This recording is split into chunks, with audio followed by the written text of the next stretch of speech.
Stop using the word democracy. I don't know. I'm not good with that. I like wood.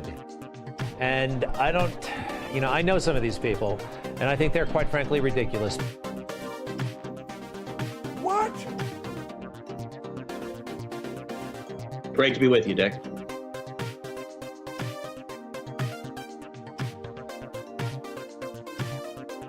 And we developed just some very good friendship. What? There goes Gigi. There goes Gigi. There goes Gigi. What? Deeper and longer. There goes Gigi. I like wood. There goes Gigi.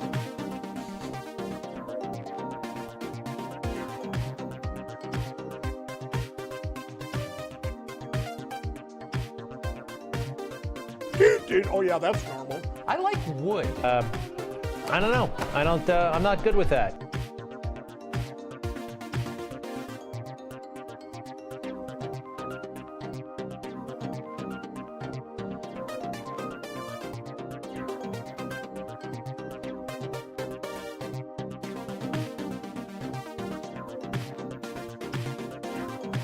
Feel it to him.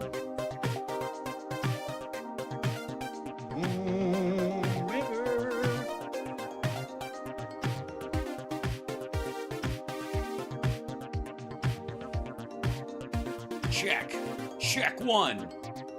All right. Could it be? Could it be a show?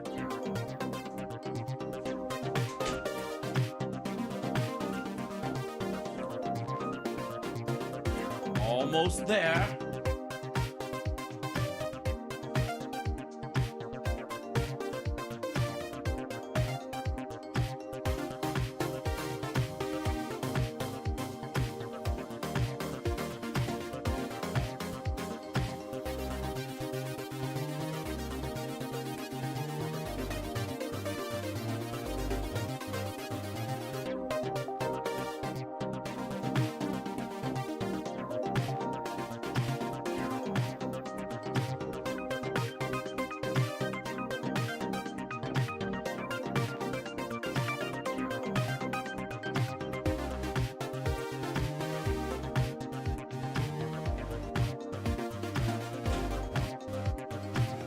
Go. Let's go. All right. What happens if I push this button? Let's see. There goes Gigi. Oh, I don't want to push that. What about this one? Gigi. Oh yeah, that's normal. Oh, that's not. That's good. Hold on. Heard that Saudi Arabia and Russia will repeat your. Clearly. Triggering it straight out there now. Pardon me while I do a little bit of housekeeping, because for some reason some of my software this morning was being touchy. I know. What a strange thing to happen. Why would your show have issues right after Hitler's birthday and I guess the anniversary of the Oklahoma City bombing? I don't know. I think it's because the deep state is after me. And hello, I don't know what, should I call you guys the deeper state? What do you think? Because on the right, obviously on the right side of the ledger, we've got derp state, dip state, which is of course short for dipshit. Dope state, maybe. Dork state. That would be like in the Charlie Kirk, Ben Shapiro crowd. That'd be dork state. Fear the dork state.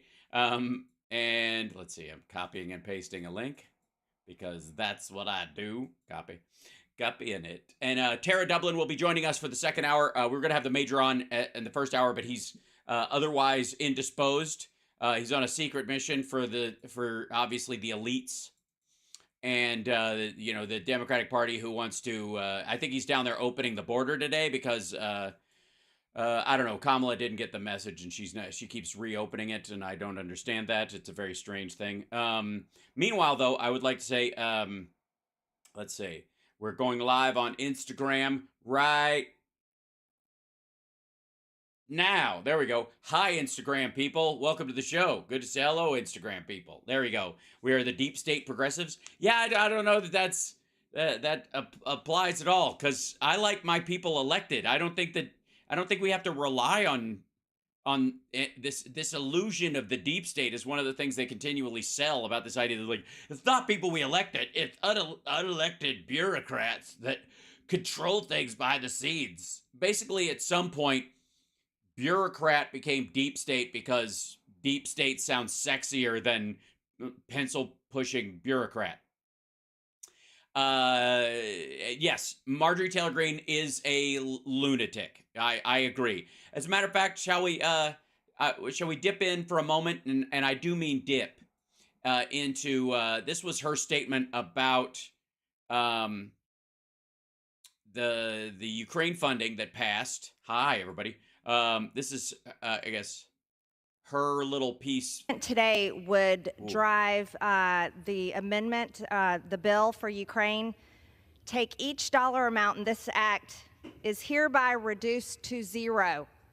You see, the United States taxpayer has already sent $113 billion to Ukraine, and a lot of that money is unaccounted for.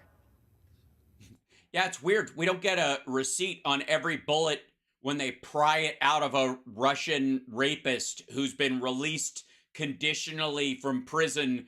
As long as he kills and rapes Ukrainians, he's allowed to get a full pardon. And whatever, I don't know what it is. Can we get, and I'm so glad she's fighting against big government, because, I think there's nothing more small government than having an accountant accompany every soldier on the battlefield. Don't you? Don't they? Shouldn't someone be walking along them, going, like, when they have a machine gun and they're like da da da da da da, and she's like 1 2 3 4 5 6 7 7 7 shit, I lost count. How many was that? How many's in a magazine? 30. Okay, 30. Have you finished that? Okay, when you finish, I'm gonna count by magazine now. This is, where did they go? Why am I in a field? What's that drone to? So, small government conservative. This is a continuance of a sick business model that the American government continues. Okay, by the way, the other thing right now is that all of a sudden Republicans are the party of peace, and what we need to stop the military-industrial complex. It's really interesting, the whens and the wherefores of this. Don't you think?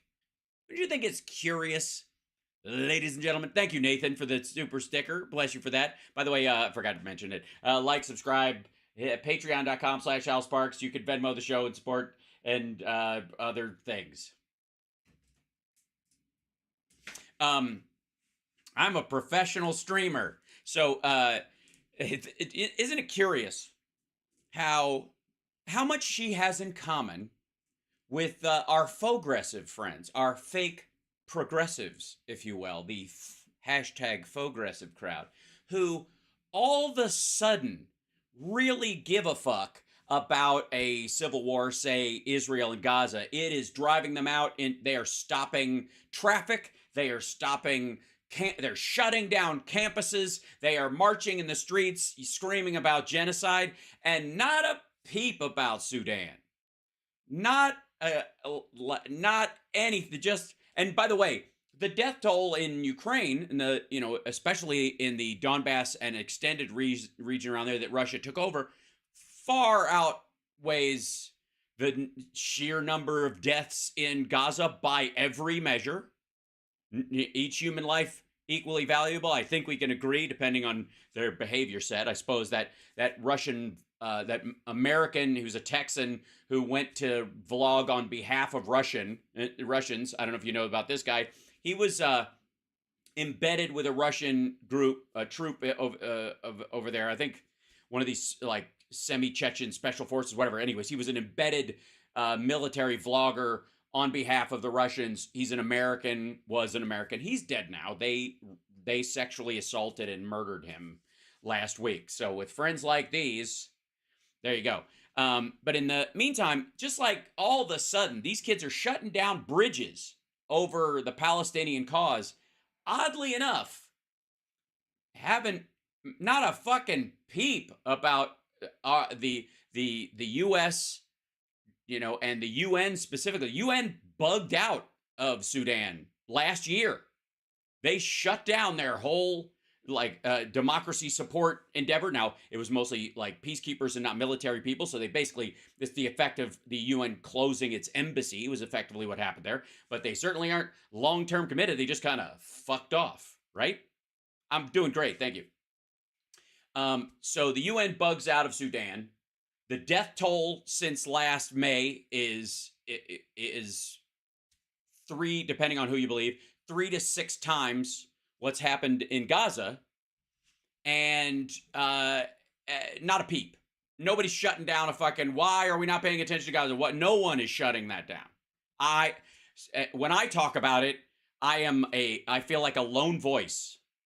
It's very weird, but it's curious that those people will shut down a campus over that, but not over this. It's weird that only when there are Jews on one side of it do they seem to give a shit. Curious.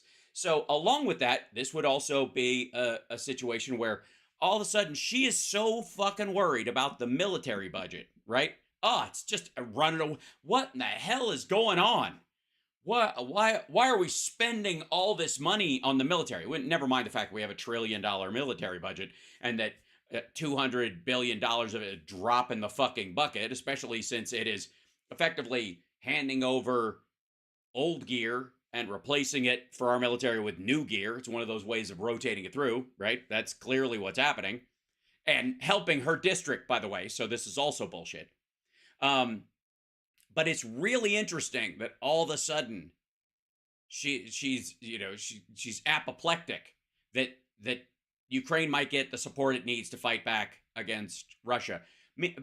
I mean, there is a distinct difference between Marge and some of the progressives I'm talking about, in that she believes all foreign aid, with I suppose the exception of Israel. I haven't checked her vote on the last little bit, but she might have just, held her hips and fucked off and not voted. We'll see. But more than likely she voted for it because it's a kind of a rubber stamp thing as far as she's concerned. And again, is there a difference? And I ask you, chat room, is there a difference between people that support Israel's right to defend itself as a sovereign country that is an ally, surrounded by, in our case, as the United States, some enemies and some allies and some people that are kind of vacillating between the two half the time, but your general belief that this country, which is surrounded by enemies on all sides just for existing, that they should be able to protect themselves, versus the Marges of the world who believe we should protect Israel just long enough so they can rebuild the temple so that all the Jews can be slaughtered when Jesus comes home. I think there's a moral difference between that. You know what I mean? That, it's like, it would be the equivalent of, let's say, I don't know, saving a human life because it's the right thing to do, and her going, saving the human life because we might need a physical body later to hold a door open. We might just shove them. Like, what if there's a thing closing and we need to shove a live person in there so we don't waste the firewood, and so we should keep them alive in case we need them as slave labor or a door wedge later. I happen to think there's a moral difference. Call me kooky, but in this particular instance, it is always, I think, very telling what gets people's gander, what drives them. Yeah. Right. So the federal government continues to fund the military-industrial complex, and this. I also, again, overspending on military is a conversation for adults. I think you and I could have, chat room, we could have a reasonable talk about what value system we want to put in and how we have a military and what its expenditures are as grown-ups. But whenever people fall back into this military-industrial complex conversation, especially when they're full of shit like her, let's be abundantly clear. These are crocodile tears over the lost revenue. Let's get the fuck out of here. She doesn't care. Please. Yeah. This is, and also, for the record, she again, she's not turning those funds away. She's not showing up. She's not going down to a military base in her area and going, why are these funds coming to us? Why is as a representative of one of the districts in Georgia, going down to another district in Georgia, for example, where they have like an ammunition factory or something like that, and going, no, do not make these bullets. I will lay myself down in front of this blast. No, right? Oh, the room, by the way, is not empty. Her side of the aisle is empty. So during this, if you'll recall, this is before the vote. She came down and did this. The Democrats were on the other side. There's a bunch of Democrats on the other side of the room just waiting to go, no. And that's exactly what happened. She's the only person. Come here. Ugh. Oh, Daffy, I'm sorry. Big hug. Glad you're here. Oh, thanks, Glenn. Just for the record, can I just say, she's the only person who voted for her amendment. The one, she knew she didn't have any votes on her side, and there were multiple Democrats, who were just there just for the fun of voting against her. For the record, I'm dead serious. Some of you heard it on the Saturday show, and on the radio show, just literally, yay, and then like a bunch of people like, no. And she asked for a recorded vote when she was the only yay vote, just clogging up the works. It's great. It's great stuff. This is, again, can I please implore you guys to smile through a bunch of this? Because yes, is she frustrating and gross? Of course. But look how impotent and weak this whole bullshit is. She was her only vote. Even her whole party. Even Chip Roy didn't come down to the fucking floor to throw his weight behind Marge, right? None of these motherfuckers came out. She was alone in this fucking bureaucratic waste of time. She knew the bill wouldn't pass. She knew she didn't have any votes on her side. She presented it anyways, and when she was voted down everybody to one, she insisted on a floor vote. And so I don't want to hear anything, any fucking thing at all about this dizzy fuck saying the government can't do anything right because it's full of red tape and bureaucracy and regulations and blah, when she is simply cocking up the works just to stomp around like a fucking toddler. Suck it up, Buttercup. You're outnumbered in a democracy where it matters. And you're not outnumbered because it's a sheer block of people against you. It's thinking people against woman with head in asshole. I think one of my favorite Tool lyrics is written about Marge. Yeah. Foot in mouth and head up, asshole. What you talking about? Right? So that's every time she speaks, that line goes through my head.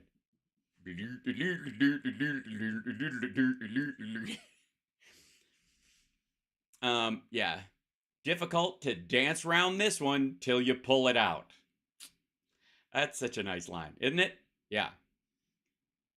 Yes, no, Stinkfist reminds me of Bobert. It's a totally different one. Yes, it's from The Pot. You're right. Yeah. Who are you to wave your finger? You must have been out your head. I don't know why I go all Les Claypool around that. I just can't picture it without it, right? So, anyways, foot in mouth and head up, asshole. What you talking about? Difficult to dance around this one till you pull it out. And the Marjorie Taylor Greene musical writ large. Anyways, hi chat room. Also, obviously, Trump is in court this morning. We'll take a look at his statement before, he went into court, and then we'll deal with what he says when he's leaving this afternoon. Let's see, 1 second. And yeah, so Let me tell you. Let me show you something right now too. This is they're doing this arrest warning for this tent city thing at Yale, and I gotta say, a bunch of performative bullshit. Because again, none of them are like, oh my God, people are being slaughtered in Sudan. We need to step in. Oh my God, starvation is wiping out this, and we are sending money to this. No, they're not there for this. They are only showing up when Israel's on one side of this situation, and it's very, very telling. And also, you can protest. You have the freedom to let your voice be heard. You don't have the freedom to blockade or interfere with another person's life. And also, there's another part of this that goes to Republicans, by the way, who are also not defending these campers and these slacktivists who are staging their own camp in for this shit. But they'll also defend the truckers in Canada. Remember that? Truckers in Canada didn't want to get vaccinated, and so therefore blah, blah, blah, and so they got to block streets. Well, I think we can agree. That was Yale. Columbia was the other one. There's a couple of these. This one was at Yale that I was showing just now. Hi, Maine. Hello, Stephanie. So the argument from the Republicans is like, America and specifically the Canadian government shut down these fuckers, truckers, and that was a violation of their freedoms. Well, I don't know about you, and there may be somebody in the chat room. Please let me know if you have a Mack truck or a vehicle big enough to block 3 lanes or 4 lanes of road if you position it properly and if there's parking on either side of the road. So let's say two lanes and a turn lane, and then there's parking. So all you got to do is block the 3 lanes and no one can get around unless they want to drive on the sidewalk. And now all of a sudden your voice matters more than somebody who does not have a giant fucking truck. You feel me? You hear me? Hear me now. Yeah, does that make sense? Yeah? Yeah, 53-foot trailer? Yeah. So, no, you do not get to block the fucking roads with your truck to show how important you are in that particular situation. That would, never mind. And this goes for these assholes who use their physical body as a group to lock arms and block a bridge, for example, because God forbid someone's going to the hospital, a woman is in labor, a person is having a heart attack. You don't get to block roads in those situations. It's the same morality as these trucker assholes. You don't get to do it. Find some other way. Blocking traffic, especially on a bridge where people don't have alternate routes. Understand that too, because blocking on a bridge is different than blocking a main road. Let's say you block a business road. This is a very important legal distinction I think should be made.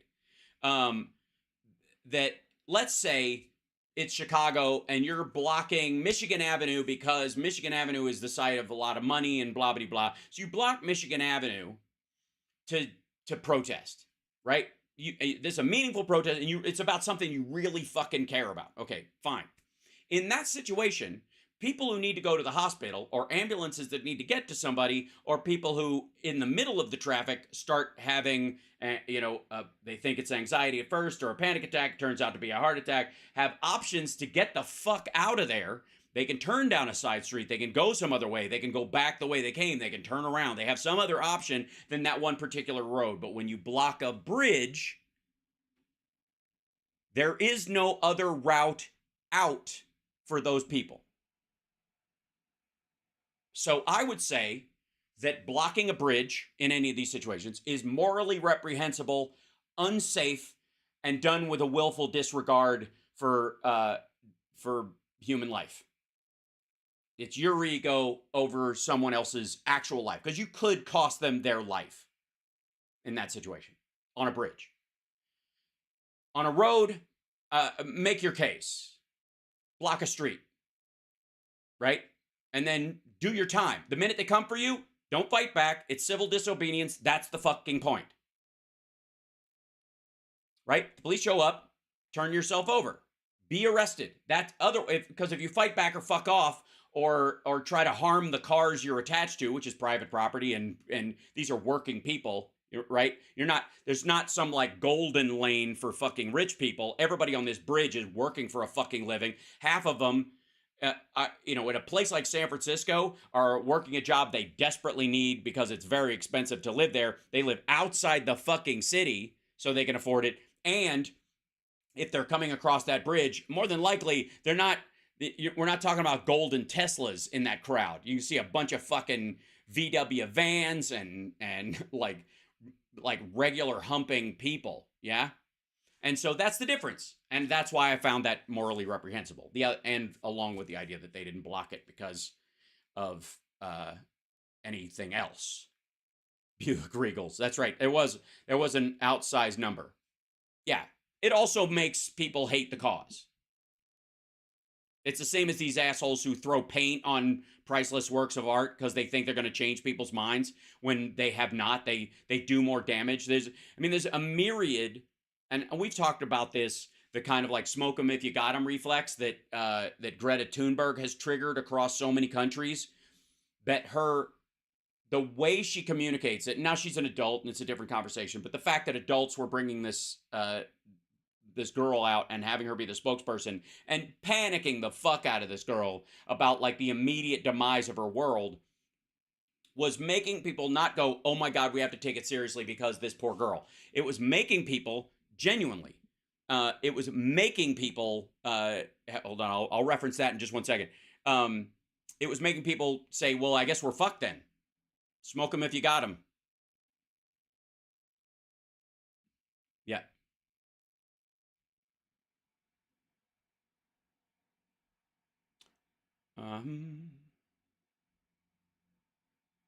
Somebody was, you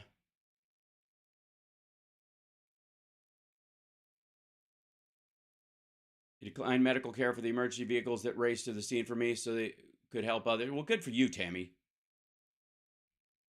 And that goes to our conversation I've had before about like responsibility.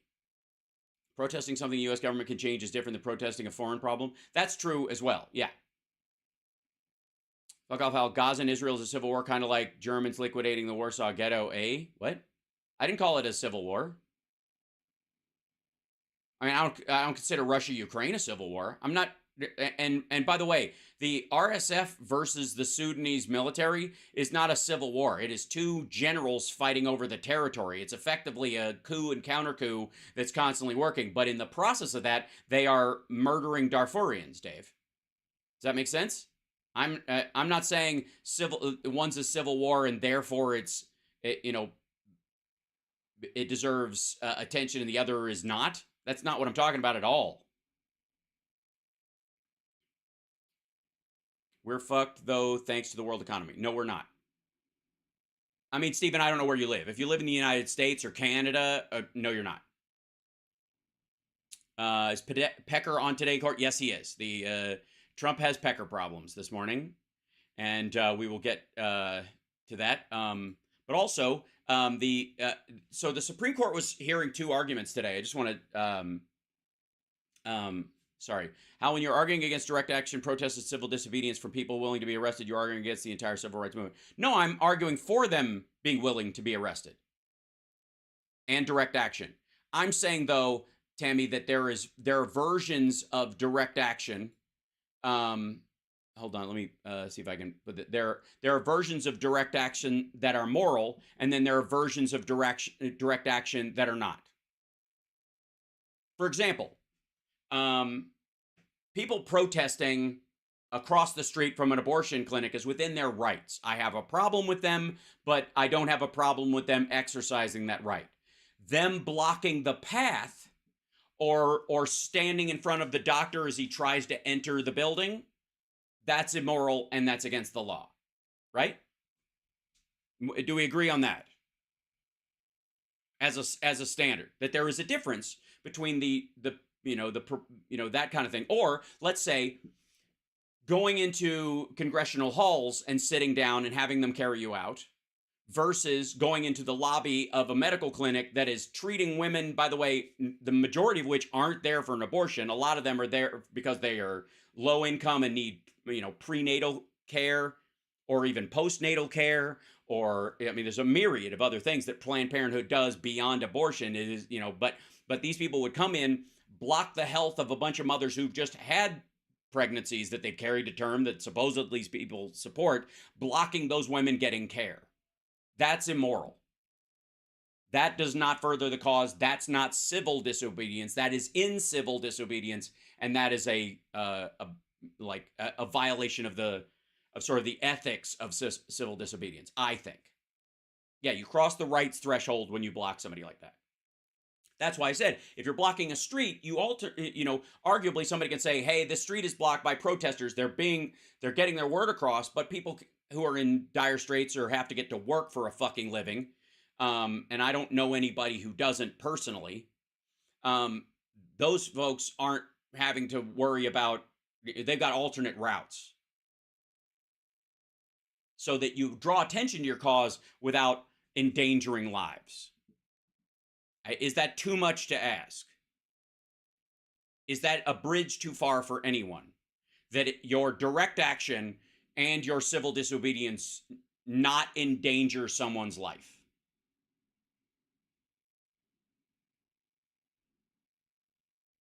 As a standard. Have a designated place. Well, I would argue I don't even need it to be a designated place, right?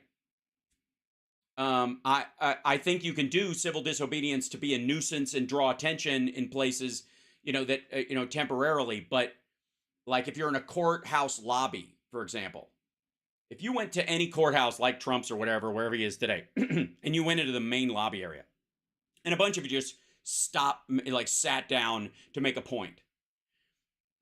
You are going to be interfering with, in a generalized courtroom, a bunch of people, victims of crimes who came that day to give their impact statement.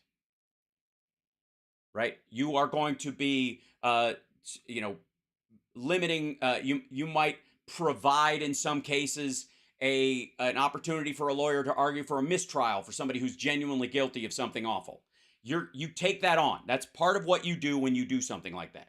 But in most cases, people can go around you. There are other entrances. Okay, people have got this up, and you can enter through the side doors right now because we're dealing with these folks, and then they can be removed. And those people who go willingly made their point, take their lumps, and as it should be a point of pride that you participated in civil disobedience, and you might have a criminal record before it. I don't know any of us that would not hire someone because they were arrested peacefully protesting something.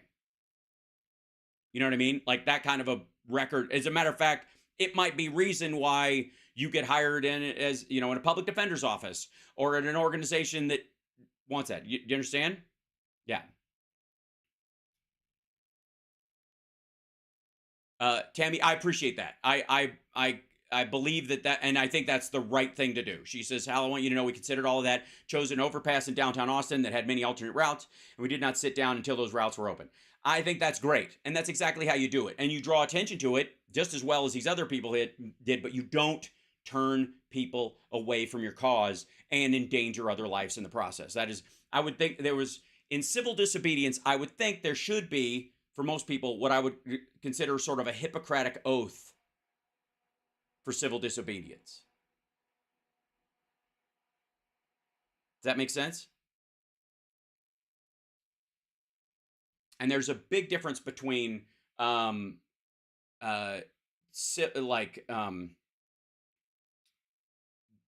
effectively would be crossing that line and the gray area of good trouble, right?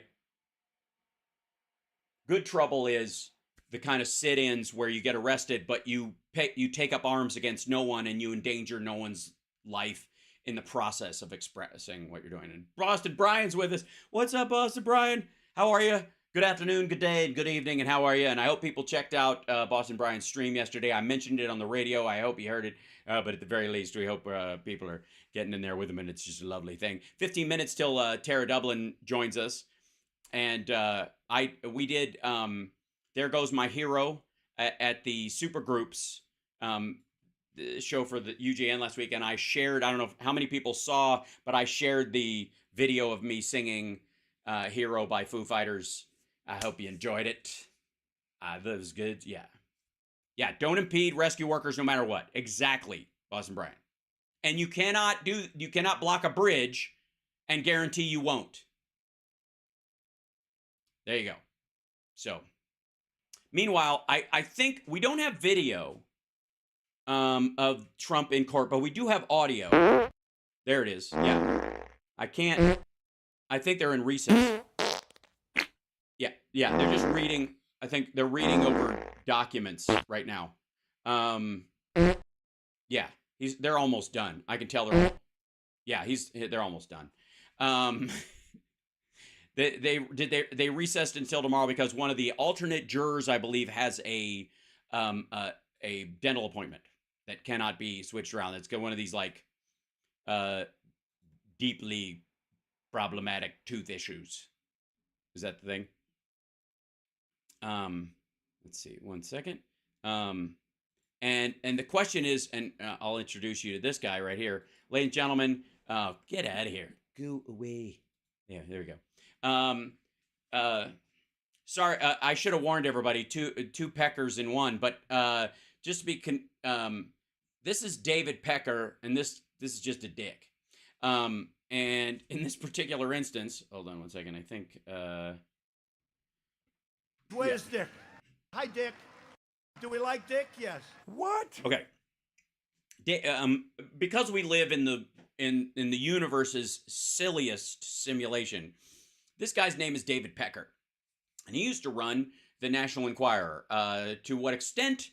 It seems like he ran it simply as a catch and kill operation to further stories of people that they wanted to tear down and lift up stories that they wanted to, they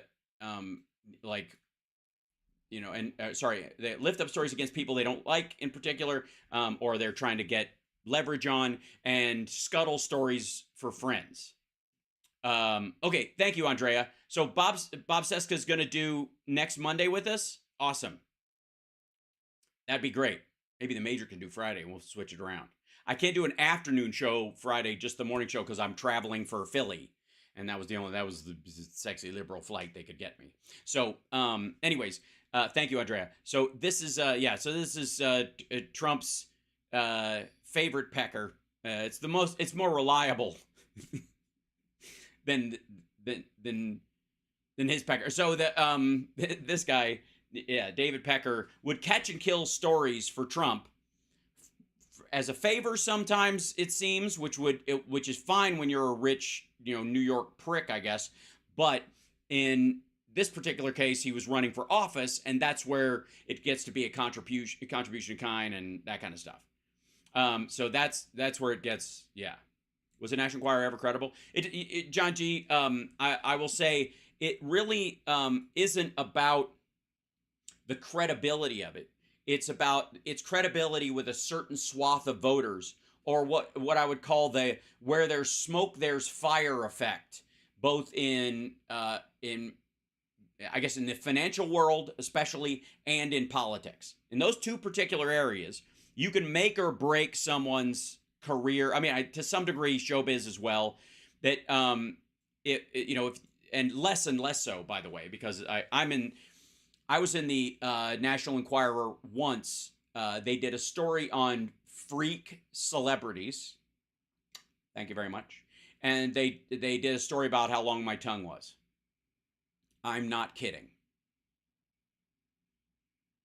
That was the only time. So I'm glad they didn't catch and kill that, because again, it's less a story, more of an ad, right, ladies? All right. So anyways, yeah, I'm dead serious. They're celebrity freaks. Yeah. And that's what it was. So, how long is it? Nope. Not. I'll get my channel will get shut down. So, specifically though, this is true. Trump was counting on this dude to kind of bury stories. And no, Bat Boy is Weekly World News. Bill Gustafson says, "Bat Boy, anyone?" No. Yeah. I'm just saying. Need to find the article. Yeah. It's on my OnlyFans. So yes, I am totally a freak. That's a true story though. That is true. I'll find it someplace. I have it in my collection of articles. Yeah. That was there was a story going around for a while that I was Rick Springfield's illegitimate kid at one point, and then another one that I was Gene Simmons's illegitimate kid. That those two stories floated, you know, in kind of like shitty page 60 things. But but mainly it was attached to the tongue thing. I don't know why, just very weird. Neither of those things are true though.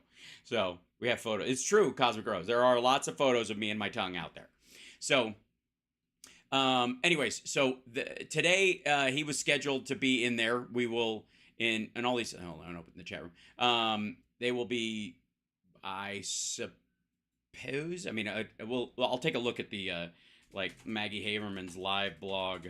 You know, because they'll say, "Oh, thank you so much." Who Venmo'd me? That was very nice. Thank you, Candace. Aw. I will continue the funny. Don't worry. And again, we have. I planted a bug in the in the Trump trial room. We can hear. I should not. Probably shouldn't have put it under the defense table. That was a mistake. I know. I don't. Shouldn't really. I don't know if probably. See, the problem is if I was afraid that if I put it in the ceiling, it would melt from the stench. You know what I mean? Like it floats up, and that it would just kind of like the fumes would just kind of like burn through it. You know? You using the whole fist, Doc? You know, that's an issue. So, anyways, so let's see, Trump live updates. There we go. Opening statements are beginning. Let's see. Here's the latest. Prosecutors, the first criminal trial, first witness call was the tabloid publisher David Pecker, because we live in the silliest timeline. I swear this is Snyder Cut territory. I'm just saying. Fucking embarrassing. So first witness was tabloid publisher David Pecker, whom prosecutors described as one member of a three-man plot to conceal damaging stories, including a porn star's account of sexual tryst. Now, thank you, New York Times, is it? Yes, New York Times, for calling this a tryst, although I think that still gives it too much credit because it was a little more than the squeezing of a zit. That was it. This is the whole affair. That's it. That's audio of the actual. That's what constitutes an affair. Yeah. After 45 minutes of Shark Wake, 2 minutes of fumbling at close, and that's it. That's it. That's how long it all lasted. That's the extent. That's it. It was not an affair. Stop calling it an affair. Even tryst makes it sound too complicated. Include a porn star's account of a sexual act. That's it. Just call it that. Pecker was on the stand only for a few minutes in the afternoon before court adjourned for the day. He described how his publication paid for stories, a practice he called checkbook journalism. He's expected to return on the stand on Tuesday. Matthew Colangelo, one of the prosecutors for the Manhattan District Attorney's Office, told the jury in his opening statement that the case was about a criminal conspiracy and a cover-up, describing how Mr. Trump and his longtime counsel Michael D. Cohen and Mr. Pecker. I just can't even. Did you hear that? Yeah. It's a dick for. What's a dick for? To pee with. I don't know why. Okay, catch a kill. Lead lawyer for Mr. Trump, Todd Blanche, insisted in his opening statement that the former president had done nothing wrong. President Trump is innocent. President did not commit any crimes. This sounds like Trump's writing the opening statement. Okay, first of all, Mr. Trump is innocent. Okay, first of all, either we're all innocent or none of us are, and I'm going to go with none. Although I will admit that the Our Lady Peace song, Innocent, makes me cry every time I hear it. God bless those lovely Canadians. There's a line in there about a girl that, like, it's all about these different people who are going through tough times, and the line about her is that, and she wishes she was a dancer and that she'd never heard of cancer. And It's just so sad. And it's a great song. Anyways, so we are all innocent or we aren't. Does anybody know that song? Probably not. Okay. Yeah, another great Canadian band. Agreed. So this is, the 1 Minute Man. So Trump is not innocent. He had a prolonged affair with Catherine McDougal, and then he laid on top of Stormy Daniels for a minute and a half, and that was it. That's as a matter of fact, I swear to God, like I'm just saying it. He doesn't even, I think the reason why he's denying it is because he doesn't have bragging rights. It's just gross. Yeah. So, anyways, please stop. Sorry, it's so gross. All right. President Trump did not commit any crimes. No, he paid other people to commit crimes for him, which is a crime. Okay, so let's see. Mr. Trump's willingness to go to the trouble, Mr. Colangelo said, shows just how important it was to hide the true nature of Cohen's illegal payment to Ms. Daniels, and he wrote that check, by the way, while he was in the White House. This is not something... I have a spoiler. There's nothing wrong with trying to influence an election, Mr. Blanche said. It's called democracy. What? Oh, Jesus Christ. Mr. Blanche attacked Mr. Cohen's credibility, saying that his livelihood hinges on attacking the former president, insisted that prosecutors were attempting to present perfectly legal activities, such as entering into non-disclosure agreements, in a negative light. Hey, there's we got, I think, Tara is appearing in the background. We'll bring her up in just 1 second. I see there's somebody appear. It's nice. She's in the back, in the dressing room, as it were. I have a spoiler. There's nothing wrong with trying to influence an election. Mr. Blanche said it's called democracy. He continued. They just put something sinister on this idea as if it were a crime. You'll learn it's not. Okay, so it's democracy to put Trump on trial then, I guess, according to Trump's lawyer? Huh? Meanwhile, he's got his let's see, I'll bring in the chat again. He bitched about, and I'm going to bring this up too, his bond this morning. Let's go into here, and I'll wait until Tara's. I don't see Tara. Can I hear her again with this? Hi. I can't see me either. I can hear you and I can see you. Let's see. Hold on. Maybe dance happens every Monday. It's fabulous. It's fabulous. I don't care. Hold on 1 second. I will bring this in. Give me 1 second. I can always call back as long as no. Well, it might be heard. fine. We'll see. Hold on. Let me throw this in here. I love that we have to do this in front of everybody. That's all right. It's nothing to be ashamed of. Wait. I almost show them how the there. sausage is made, Hal. Show it. That's right. Hold on. I'll go to video settings and refresh your camera. There she is. There I am. I refreshed your camera and it worked from my side because now it'll be a little blurry till your Portland internet catches up.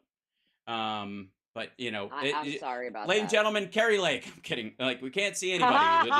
Vaguely. Don't you even dare. Sorry. Vaguely a woman, vaguely with short hair, like if you squint, she looks like marzipan. Who knows? I'm kidding.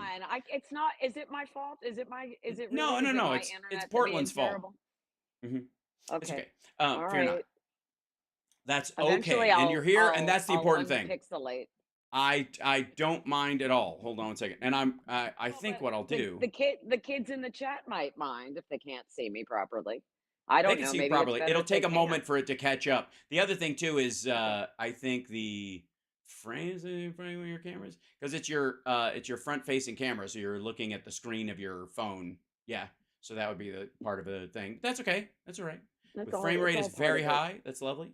Maybe I drop it down to 30. Can you hear me all righty? No, that doesn't. Oh wait, hold on. 30 might help.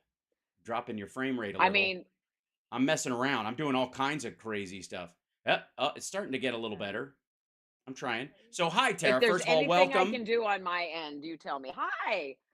You can move to Seattle. Hi. I'm kidding.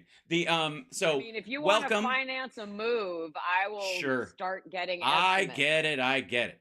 So, specifically, if I may, we go. Move this up here. There you go. So people know where you are, and welcome everybody. By the way, Tara, I'm just saying right out of the gate. Did you listen to my version of Hero all the way through? I think he's positive about it, but I think if you looked to see my replies, I replied more than one time. I quote tweeted and shared it, and then I replied with "Kudos, my hero," which is, you know, yes, which is a line from the song, and yes, song. So thank you. I appreciate that so much. I appreciate that you thought of me, that you shared it, that I like it. It's weird that so many people associate Foo Fighters with me, and sometimes that's wonderful, and sometimes it's annoying. And so, you know, like I go through. I mean, when you've been a fan of a band for 30, right? Just about, you know, it kind of goes like up and down. But my personal thing with them is different, and for people who don't get it and don't know the full backstory and don't know everything, they're like, oh, look, another groupie stalker for Dave Grohl. And it's not that. It's not that at all.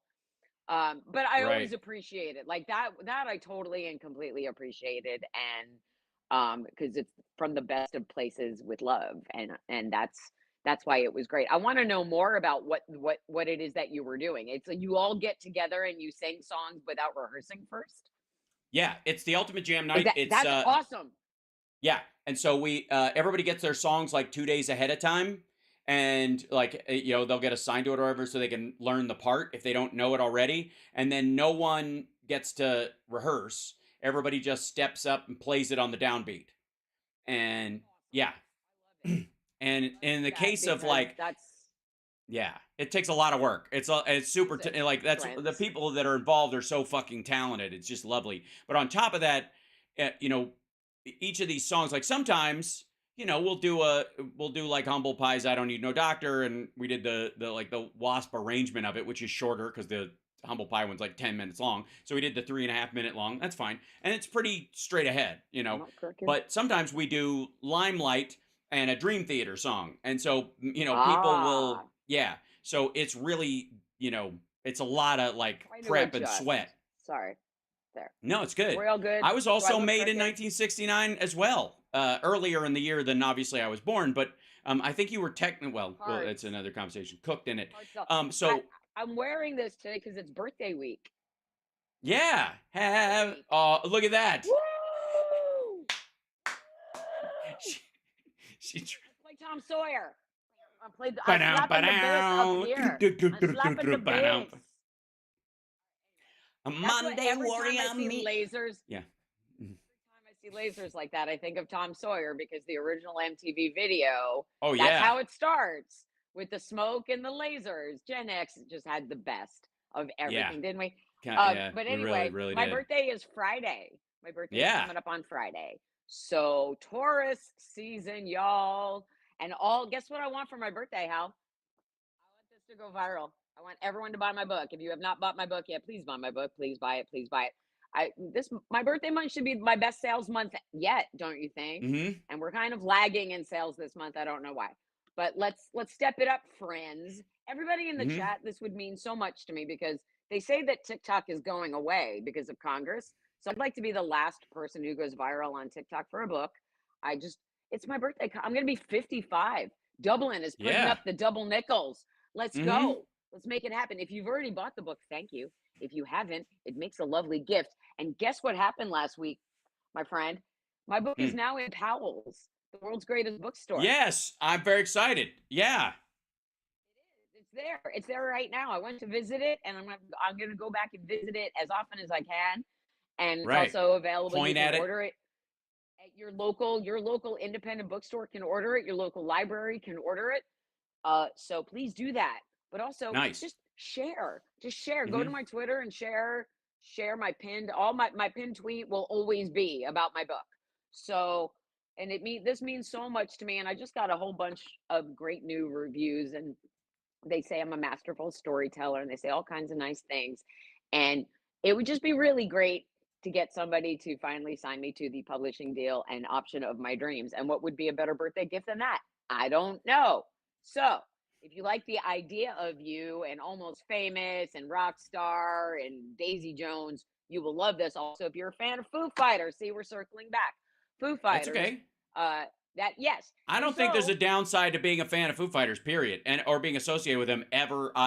Now, obviously, the weight of sexuality being what it is, yeah, people can be dicks, but I will but say we shrug that off. I have seen guys freak out over Dave Grohl way more than I've seen women freak out. Over him.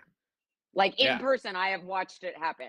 I have watched people react to him walking into a room, and to me, it's funny. Right? To me, it's funny. But for people, and it's obviously still meaningful and whatever else. But like the last time I was in a room with him was a long, long, long time ago. It's 15 years ago. When he was here with them Crooked Vultures, and they played at the Roseland in Portland, and it was great. And we were sitting together on a couch, and I have my favorite picture of us. I have a lot of pictures of us where we're like, hey, and smiling at the camera, or he's pinching me here, or he's just calling me his internet crush, and he's hugging me, or whatever. But my friend Lisa took a picture of us sitting together, backstage at the Roseland on a couch. We were showing each other pictures of our kids on our phones. And when Dave Grohl is in a room, people cannot leave him alone. They will come up to him. They will interrupt him. They're nice about it, and he's nice about it too. But we kept getting interrupted like over and over and over. And at one point he was like, okay, sure, I'll take a picture with you. I'm just trying to have a conversation with my friend Tara here. And then... And then later, so there's this great picture where we're just like our heads are together and you're saying it. And there had been a rumor that a former colleague of mine at my radio station had started that Dave Grohl had a restraining order against me, which is not true. It's not true. It's not true, but it became true in Portland. Sure. Yeah. This was right after I had lost my radio job too. That's like 6 months after. And Dave was really upset about things. Like, what can I do? I'm like, probably nothing. But Lisa, who had also been in radio here, she was like, after it was over, she was like, okay, I heard him call you his friend. I saw the two of you together. Right. And if I hear anybody ever talking shit about you and Dave Grohl, I'll be like, hey, look at this. I heard him call her his friend and all of that. And so those are those things. And when those labels get put on you because you're a woman or because you have pictures of yourself with a rock star, people make assumptions. No bodily fluids were ever exchanged. I have never had to do anything to get backstage ever, because aside from being on the radio, I am a lady. And I have no, seriously, it's like it's really important to me that people understand that I'm neither a groupie nor a stalker, because groupies do stuff to get places, and I have never had to do that. I've always been invited. I have always been welcome. You are.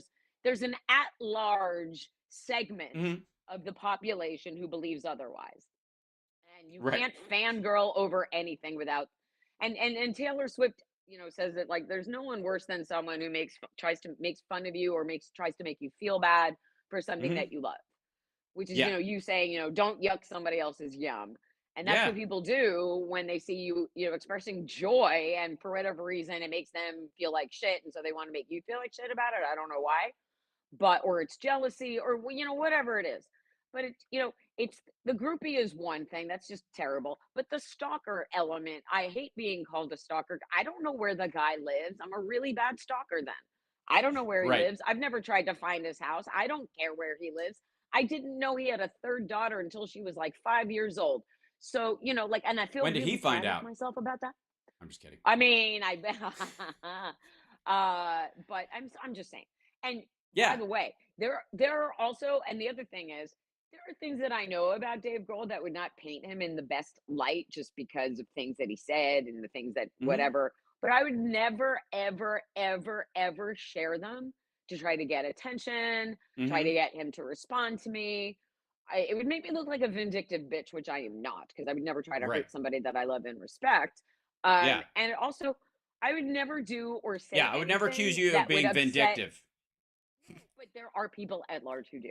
And so I know that. I just want to like put all of is it just me or is she missing all of my like subtle jokes? I think I'm gonna have to. Saying it, but I'm gonna have to get a. It's that was the joke. Was it like? I need one of those like. I need a harpo horn so that you know when I'm kidding. So yeah. I know when you're kidding, but then there are people who do not. And That's so true, there are right. people who take things very literally, people That's who right. don't understand Yep. sarcasm, people Okay, who good don't point. know the I will full do story, a make I will do a assumptions. shuffle dance every time I'm like in case anytime I'm doing. Hey, Yeah. Just so people are clear. Yeah. it's just that the thing is, in my own exuberance Yes. and Understood. caring and love for things, sometimes that trips me up, or I get it. I can't get out of my own way. People misinterpret things, but I will reiterate that, Yeah. like nothing bad, right? I don't know anything Yeah. so bad that it's terrible, but also I would never do anything that would upset his daughters or his wife. So, his family is Yeah, I can't sacred, promise that. and Because I have no idea what their line is, comedically. So that's always an issue. I'm always welcome to you my have a world of great sense of landmines. humor, That's as you know. yes. That's true. Got a That's it. wonderful Yeah, sense see, of I'm humor, and kidding. we always I guarantee Dave thinks I'm hilarious. I will hope I will so. guarantee. He I should. know it for a He fact. should. I hope he The still only time he thinks I'm not hilarious. funny is when I'm singing one of his songs and I nail it. Thank you very much. You were So bring us back great. here. No. Now, if I may, moving on to the stories of the day, if we could. Yeah, fear not. Can we make fun of the Godfarter now? That's my new Yes, nickname right. for him. I came up with that. The Godfarter. Yes, it's good. Yes, So I like the disgusting. Nod Are they Father already as done well. for the day? Yeah, Are they were excused for the day because one of the alternate jurors had a rather important dental appointment, one of these kind of nerve under a tooth kind of things, as opposed to just something cosmetic, I'm sure. And so they had to arrange for that, and they had to adjourn early.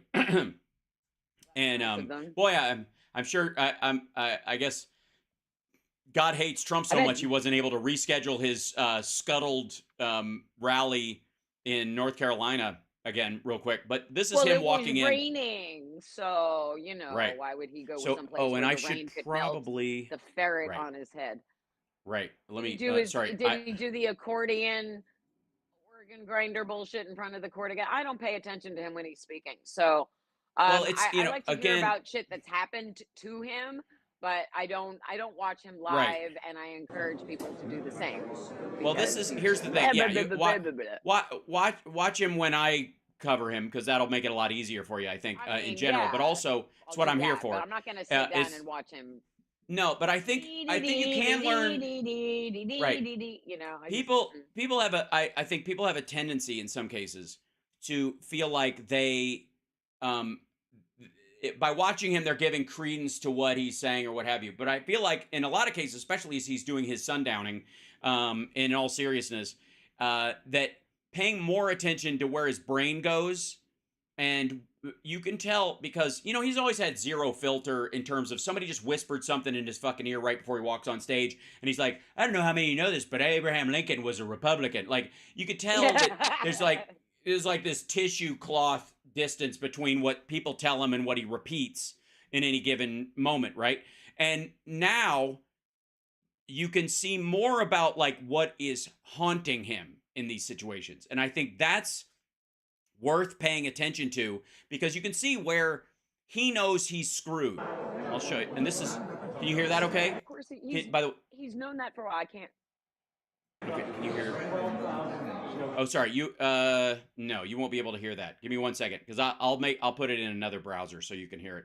But he, in this particular instance, I gotta say, I'm genuinely enjoying, watching him try to BS the world in front of his own attorney, because the fascinating in front of the courtroom where he's sitting for his first of several criminal trials.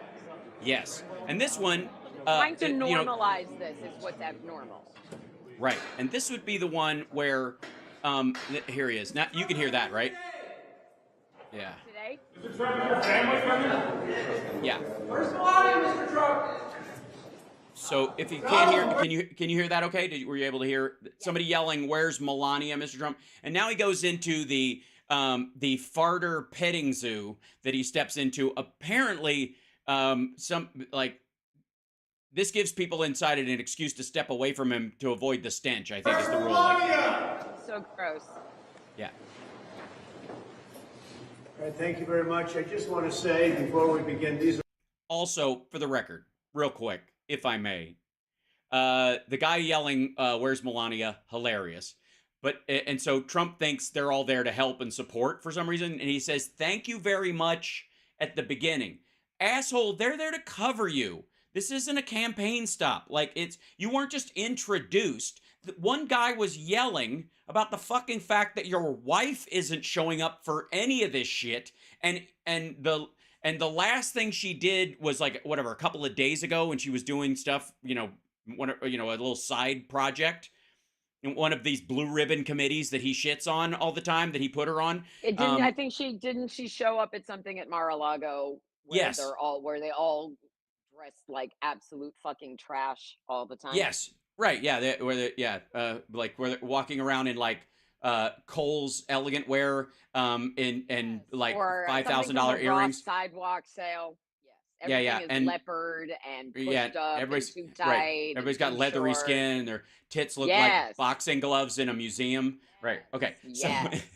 So, anyways, it's the freckled, wrinkled cleavage for me. Yeah, I mean, I got nothing against that in the abstract, but when on top of it, when it's kind of coded in this like, well, I gotta show you, that's when it gets gross. I get less sympathetic. all Biden trials. This is done as election interference. Everybody knows it. I'm here instead of being able to be in Pennsylvania and Georgia. You heard that right. He said Georgia, He said Pennsylvania. I'm just saying. Pennsylvania? He said Pennsylvania. Can I hear it? Yes. Yeah. Real quick, if I may. This is He says Pennsylvania. Here we go. Everybody knows it. I'm here instead of being able to be in Pennsylvania and Georgia. Didn't say pencil. Did he say pencil? Nope. He says Pennsylvania. Okay. Yeah. Chat room, back me up on this one. I'll raise the volume on it if I can. But let's listen. Everybody knows it. I'm here instead of being able to be in Pennsylvania and Georgia and lots of other places. Pennsylvania. That was Pennsylvania. Places. You mean all the places 100%. Joe Biden can go because he doesn't have to be in court? Where he's actually and that's, by the way, that's why he's focused. That's why he brought up Pennsylvania. I would like to say for the record, because that's where Joe was, and he's locking the state down. He's campaigning, and it's very unfair. Fortunately, the poll numbers are very good. They've been going up because people understand. Also, no, they have not. Like, he had this artificial bullshit lead that they paid for months because he was paying pollsters to throw him sweetheart polls and do push polls. They were choosing the questions. Again, a bunch of these polls, by the way, were financed by the campaign or for super PACs or the Heritage Foundation, all these groups. They would pay for them, and they go, these are the kind of questions we want to know the answers to, not like what it's reported as, who do you trust more on the economy than Joe Biden, whatever, okay. And then you look at the actual questions. Infomercials for him. Yeah. Every poll is like polls. A little infomercial. It's fake. That's right. It's just like, and the more real, about him. Right, the more real these get, the more real the polls get, the more he's freaking out. That's why he says what's going on. This is a witch hunt, and it's a shame, and it comes out of Washington. It's in coordination with Washington, everything, including the DA's office. It's in coordination with Washington. I just want people to understand. For the record, the there's more a bit you of repeat a lie, the more people will believe it. Well, he's trying to do that. Washington, you committed these crimes in New York, you fucking bitch. Well, and the other thing too is in coordination with Washington is one thing, and you'll notice how that's an important word. He doesn't say at the direction of Washington. Occasionally, he'll say these are the Biden trials and shit like that. When he talks about it in specific terms, because it's the deep state witch hunt. Well, right, everyone but has there's a difference. Woke mind virus. There's a word difference there, and you can hear how his attorney talks about it or some other shit, but there's a specific difference between these are directed by Washington and coordinated with, because he's a presidential candidate. He might get like briefings. He might get intelligence briefings, for example. So you're going to have to at some point coordinate the trial that he's involved in, the limitations of where he's going to be, and that kind of stuff. That is a fact. That is just a fact. So the fact that they're coordinating is not suspect at all. As a matter of fact, in a functioning democracy, That's how it should work. They should go, hey, how much can we say? When's he available? What's this going to be like? Whether do we have to wait till he becomes officially the nominee? Is there a chance that he might not? So that pertains to how he's going to have, briefings in general. Does his Secret Service detail have to be called in? Do we have to rotate everybody there so nobody becomes kind of complicit in this shit? Yes, there's a lot of coordination that we'll have to do. Has nothing to do with him being treated unfairly. Nothing. Just for the record. Like he's being treated better than 99.99% of most defendants. Totally. So, well, he also, getting away with so much, but this is his MO. His MO is to play the victim, to play the martyr. It's his narcissistic personality disorder speaking for him. Every accusation is a confession. He is literally standing in front of the courthouse where his criminal trial is taking place, and one of his former confidants is testifying against him. And to him, it's a personal betrayal. Today one, but yeah. Today, everybody and involved then tomorrow, in it. She's coming back. They're all going to testify against him. People that were once in his orbit, the people who had promised, he had demanded loyalty from, like a mob boss. Now he perceives it as them turning on him. And the thing is, he can blame Joe Biden all he wants, but Joe Biden didn't make him have an affair with Stormy Daniels while Melania was recovering from childbirth. Joe Biden didn't make him have an affair with Karen McDougal for however long that went on. Joe Biden didn't make him pay Stormy Daniels $130,000 in hush money via Michael Cohen. He didn't make him sign checks and commit election interference. None of these things that obviously we know, we're intelligent people who live here on Earth One. This has nothing to do with Joe Biden. This started in 2016 when he was running against Hillary Clinton. So this has nothing to do with Democrats and everything to do with him, and that he got fucking caught. And that's the bottom line, is that he's so embarrassed. He's so embarrassed. He can't spin this, and his minions can't spin this. So they have to martyr him.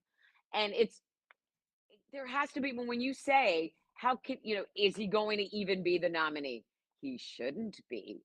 The normalization of this abnormal situation, it's abhorrent. So you were talking earlier about Marjorie, still at large Marge, and her Russian talking points and all of that, and that she's clearly now not even hiding the fact that she's openly supporting Russia and not our ally. She considers it traitorous to fund the side that's fighting Russia. That I don't know how you use that kind of language and expect she's a any fucking different. idiot. I mean, because what they do, and the dumbest ones of them use our words for them in the wrong way. Again, it's projection language. So, and she came out of nowhere with no government experience and lands in Congress, like the fucking just like him, Russian plant, just like him, just like Boebert, just like Madison Cawthorn, just like Anna Paulina. All of his sympathizers in Congress got there because Putin used him as a subhuman bridge to compromise the GOP. And the Russians have a lot of patience for stuff like this. And now I think part of one of his frustrations has to be that Daddy Vlad has done nothing to make sure he doesn't have to sit in court. He really expected somebody to come in and be a Deus Ex Machina for him and end up. So, if he kept saying, if somebody doesn't step in, and like the Grinch, he kept stopping this from coming, but he ultimately could not. And so right now we're in a really unique situation where he's freaking out in real time right in front of us. MAGA can't spin this. And we have 5.5 at least more weeks of this. He's not going to make it. He's not going to make it through this. And then he's got more after this. So again, and I think we've talked about this on your show before, if you're someone who is not a MAGA Republican, and I don't know who those people are anymore. I don't know who's a MAGA Republican and who isn't anymore. I got to say, those who are not. There were hundreds of them, over the last couple of days. That's the thing. And that's partly what's freaking him out as well. And now is the time. I mean, they never should have supported. We can't go back and change what he's done. Here is a moment where you, as a Republican, if you have never supported him and you're quiet about it, now is the time to speak up. You're afraid of a mean tweet? Boo fucking who? Elon Musk admitted that he bought Twitter because his transgender daughter made him mad because he thinks Twitter turned his daughter transgender. Guess what? That's not how things work. When these fucking idiot moron billionaires are getting credibility for what they're doing, that's when just stop for doing the record, that. Stop doing if that. Twitter, I gotta say, if that's your excuse, if you're saying Twitter can turn your kid trans, isn't that more of a reflection of you as a parent?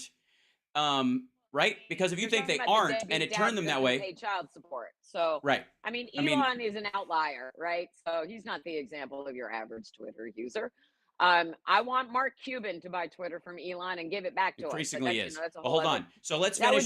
would be great. This is done for MAGA cannot spin this. There is purposes of hurting because the he does not have opponent anything that resembles truth, right? Hold on. of the Everything he worst says is a president lie. in the history of our country.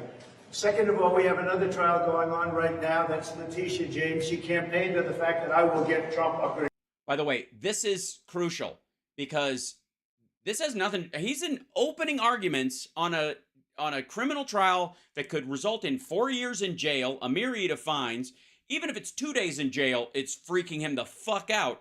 And what is he doing here? He's a minute 17, not even a minute into, because it probably took him 25 seconds to walk over. Less than a minute into this, he's on to the fraud case because that's what's hitting him where it hurts. There are two areas where this fucker will lose voters that he's really worried about. So the national conservative, the conservatives, national security conservatives, who are on the Republican side, who have left him because of the classified documents, are not coming back. Those are the Haley voters. Largely that group, that 30 to 40%, depends on the district you're in. Those folks are fucking gone. And that case, whether it comes up or not before he runs, before the election, won't matter because they know it's real. Those are people who care about facts and are freaked the fuck out by him and that recording of him showing the Iranian, retaliation plan to Mark Meadows' biographer. What he's worried about, though, is the people who realize he's not a Christian, fundamentalist, and he's broke as fuck. The fear that they find out, or they finally confront the idea that he's broke as shit and never really was rich and is lying about his wealth and always has been, and the fact that, anything that will drive away the Christian voters who will just soften them showing up for him. It's why he's against the border bill, because the one thing he could do was scare them as human beings beyond their religious beliefs into the voting booth because scary brown people. But that part, right? There's a big chunk that doesn't. They're going to be focused on that anyways. But there's a bunch of them that recognize that he is morally reprehensible, and it's that at some point they're having these every Sunday. They don't go on one of these. They don't go to one of these mega churches or anything. They go to a relatively real, middle class, reasonable church, and they're in their quiet moments alone, listening to their minister or praying or what have you. They're having to confront the fact that they voted for this prick, and he's being, even his Pecker is turned on. And it has to do with a bond of $175 million. First of all, she doesn't want me to participate with financial companies in New York. So we have a company, I guess, based in California. It's a bonding company.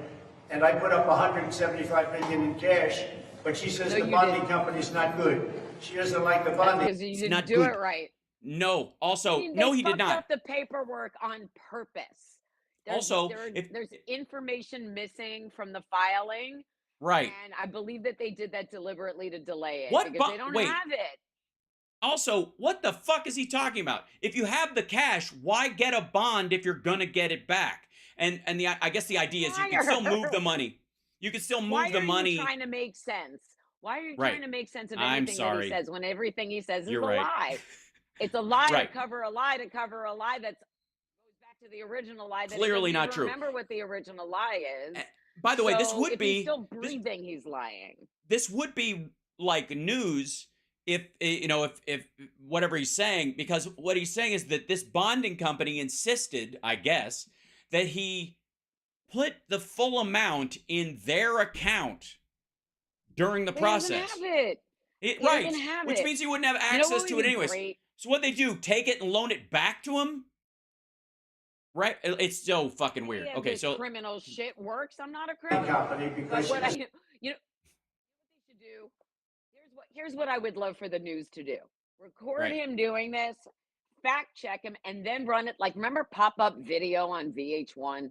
Sure. I want pop-up video for Trump with fact checks. So when What he the fuck do you think I do for a living? Shit, That's it. Yeah. But I'm saying the MSM, when he spouts this shit, I want a pop-up balloon saying Letitia James rejected the bond because of da da da da da da da. That way you can fact check him next to his fucking face as he's lying instead of trying to do it after the fact. Well, the problem is also his pop-up video was little bitty facts that go unrebutted or whatever in this thing. They just kind of let you know something. In the case of his lie, they're so at some point you just have to go wrong. No, it's kind of like when I put my hello bullshit thing up, because ultimately in no case in this in this situation, at no point is his lie as simple as how this simpleton wants to portray it. And if he was innocent, he would have a very brief and he wouldn't have to say it again. Explanation. It'd be, he wouldn't have you'd to figure stand it out. there playing his fucking invisible accordion. I put up 175 million in cash, and she's questioning the bonding company. Well, when you put up cash, and the number is 175, which is what we're supposed to be putting up, but I give it in cash, she shouldn't be complaining about the bonding company. Also, I don't know if you see this. Black women so much. Wait, can I show you something real quick? So much. Let me show you something real quick in this video. See his lawyer? What's his lawyer doing? Is his lawyer's not happy? His lawyer, like when he said, I put it up in cash, his lawyer goes, he literally just turned to him like, what the fuck are you talking about? Like, look at, like, the look on his face right now is like, yeah, don't, either he's like, this is just bullshit. Just shut your fucking mouth. Or, or his attorney is just saying, shut up, right. Good Lord. How is anyone his lawyer? How? You're not going to get paid and you can't win. You have no truth. You have nothing. You have absolutely nothing. It is funny. The most thankless job. He would be good for it. Right. Most thankless job to work for him. Because Any position working for him. And I have plenty of money to put up, but nobody is going to be putting up with this. Nobody is going to be listening or coming to New York anymore. Nobody's going to be listening to New York anymore. Like, it's so weird. Businesses are going to be fleeing. Yeah. Again, like without you, Sundown and Paw, they don't like you. They've never liked you. They have always fucking hated you. You have always been a giant joke. Well, that's why he brings up in the beginning of this. He specifically brings up in the beginning of this the idea that that Tish James ran on taking him out, as a bunch of people did. Well, why is that the most popular position in your fucking hometown? Why is that ever a dunk, right? Why is it? Why are you, I mean, other than I used to be an elite and now I'm a man of the people, which would be the smart play. I used to be part of the New York elite. And then these people decided, because once I started hanging out with you folks, that, that I'm no longer their inside the Beltway buddy. And I say, screw it. And instead of moving to Florida to fucking West Palm Beach in like a golfer's paradise, that you move to Kansas or Missouri or someplace or fucking Wyoming. Well, why would he do that? Well, because he supposedly is a master of media and he's got people around him who know how to do this, and he was friends with Roy Cohn and he could figure this shit out. I'm telling you how it would work. And by the way, he doesn't even have to spend fucking time there. If he'd have just bought a fucking ranch like George W. Bush in Texas or something like that, never set foot in the fucking place. Like, fly there twice. Nobody cares. And he would have been able to sell to this group of people, beyond the maggots, beyond the real hardcore, the ones deadheading around following him to these fucking things. He would have been able to convince them that he's left New York behind and it's a man of the people. And then, therefore, all the attacks on him in New York are about the elites attacking somebody who just decided to get out of the big city and, like Reese Witherspoon in a rom-com, go back to Tennessee where her real heart is. And that... we all know that's not who he is. And the whole point about him doing this is that it makes him really mad. that he's not beloved in New York. Right. He's holding That's a it. grudge. Because it's not about him being a man of the people. It disgusts him. The idea. Right. No, everything he does is motivated by a grudge he has against an individual, a city, a company, a country, everything. We are the victims of a lifelong hate fuck. He hate fucks everything because he's so mad. He's so right now he's hate fucking his own life. He's got nothing left. He has run out the clock, right? So it's throwing everything at the wall, including the contents of his overloaded diaper to see what sticks. So it's everything all at once. And it's basically, he takes all of his grudge and he makes it into like a goulash. What am I mad about? Well, I'm mad about this, but I'm also mad about Letitia James. I'm also mad having to go to Georgia. I'm also mad about this. I'm also mad about E. Jean Carroll. I'm also mad at Michael Cohen. I'm mad at David Pecker. I'm mad at this. I'm mad. He's a fucking baby. He doesn't have any people are treated so badly. It's got to be the most unfriendly place to do business, and that's why businesses are leaving and people are leaving as migrants come in and take over our parks and our schools and everything else. So yeah, that's what the swap out is. I'm everywhere. What a fucking piece of shit. Still using the fear mongering, and all of this empty. His fucking cult is just disintegrating. It's just right. Can I point out something? Seems to work. If I may, point of order, Mr. Chairman. But the respectfully, you'll notice that he moved on to that phrase "migrant crime" and has started saying "migrants," and they have increasingly around him stopped saying "border." There are some people who have not gotten the fucking memo, but a bunch of them are saying, "Don't say border, say migrants, say illegals or whatever, but don't say border because we voted against the border bill," and it reminds people of that. It's a very important distinction. Listen to people, seriously, listen to people talk about this, and especially him. It's why they launched that migrant crime word, is because he fucked up the border conversation, so they can't talk about wide open border anymore, because the automatic response now is, yeah, because you left it the fuck open. You told them to leave it open. Biden was trying to shut it. You told him leave it open because it helps you politically. And that's so simple an idea that it was getting through to a good chunk of voters. That includes the Haley group as well. So, and it's a growing group of independents who are recognizing that they had a border bill. It was fucking amazing. Biden would probably pass and sign it if the House became Democratic fully, and they still had the Senate, and and they were able to pass it. That bill would pass. I guarantee it. They'd make a couple of tweaks around the edges or fund it a little better in some areas, but the generalized bill would pass. And most independents know that. But they have stopped saying border, and he started saying migrant specifically for that reason. Again, that's why it's important to listen to how he talks about shit, because you can see how he's trying to hide things, because they're still workshopping the shit, even though he's losing his fucking mind. They're still sitting there going, how do we paint this in one direction or the other? And that's what's happening. Here's the tail end of this. So on the Letitia James case, she's the worst attorney general in the country, by the way. By the way, she's the first attorney general to sue and win against a former president to the tune of $500 million. Right? Sounds like she's the best attorney general in the country to me. Sounds like she's got some skills. Again, why does this asshole think it's a dunk to mock as stupid people who have beat him? That's what bullies do. That's what a con man does.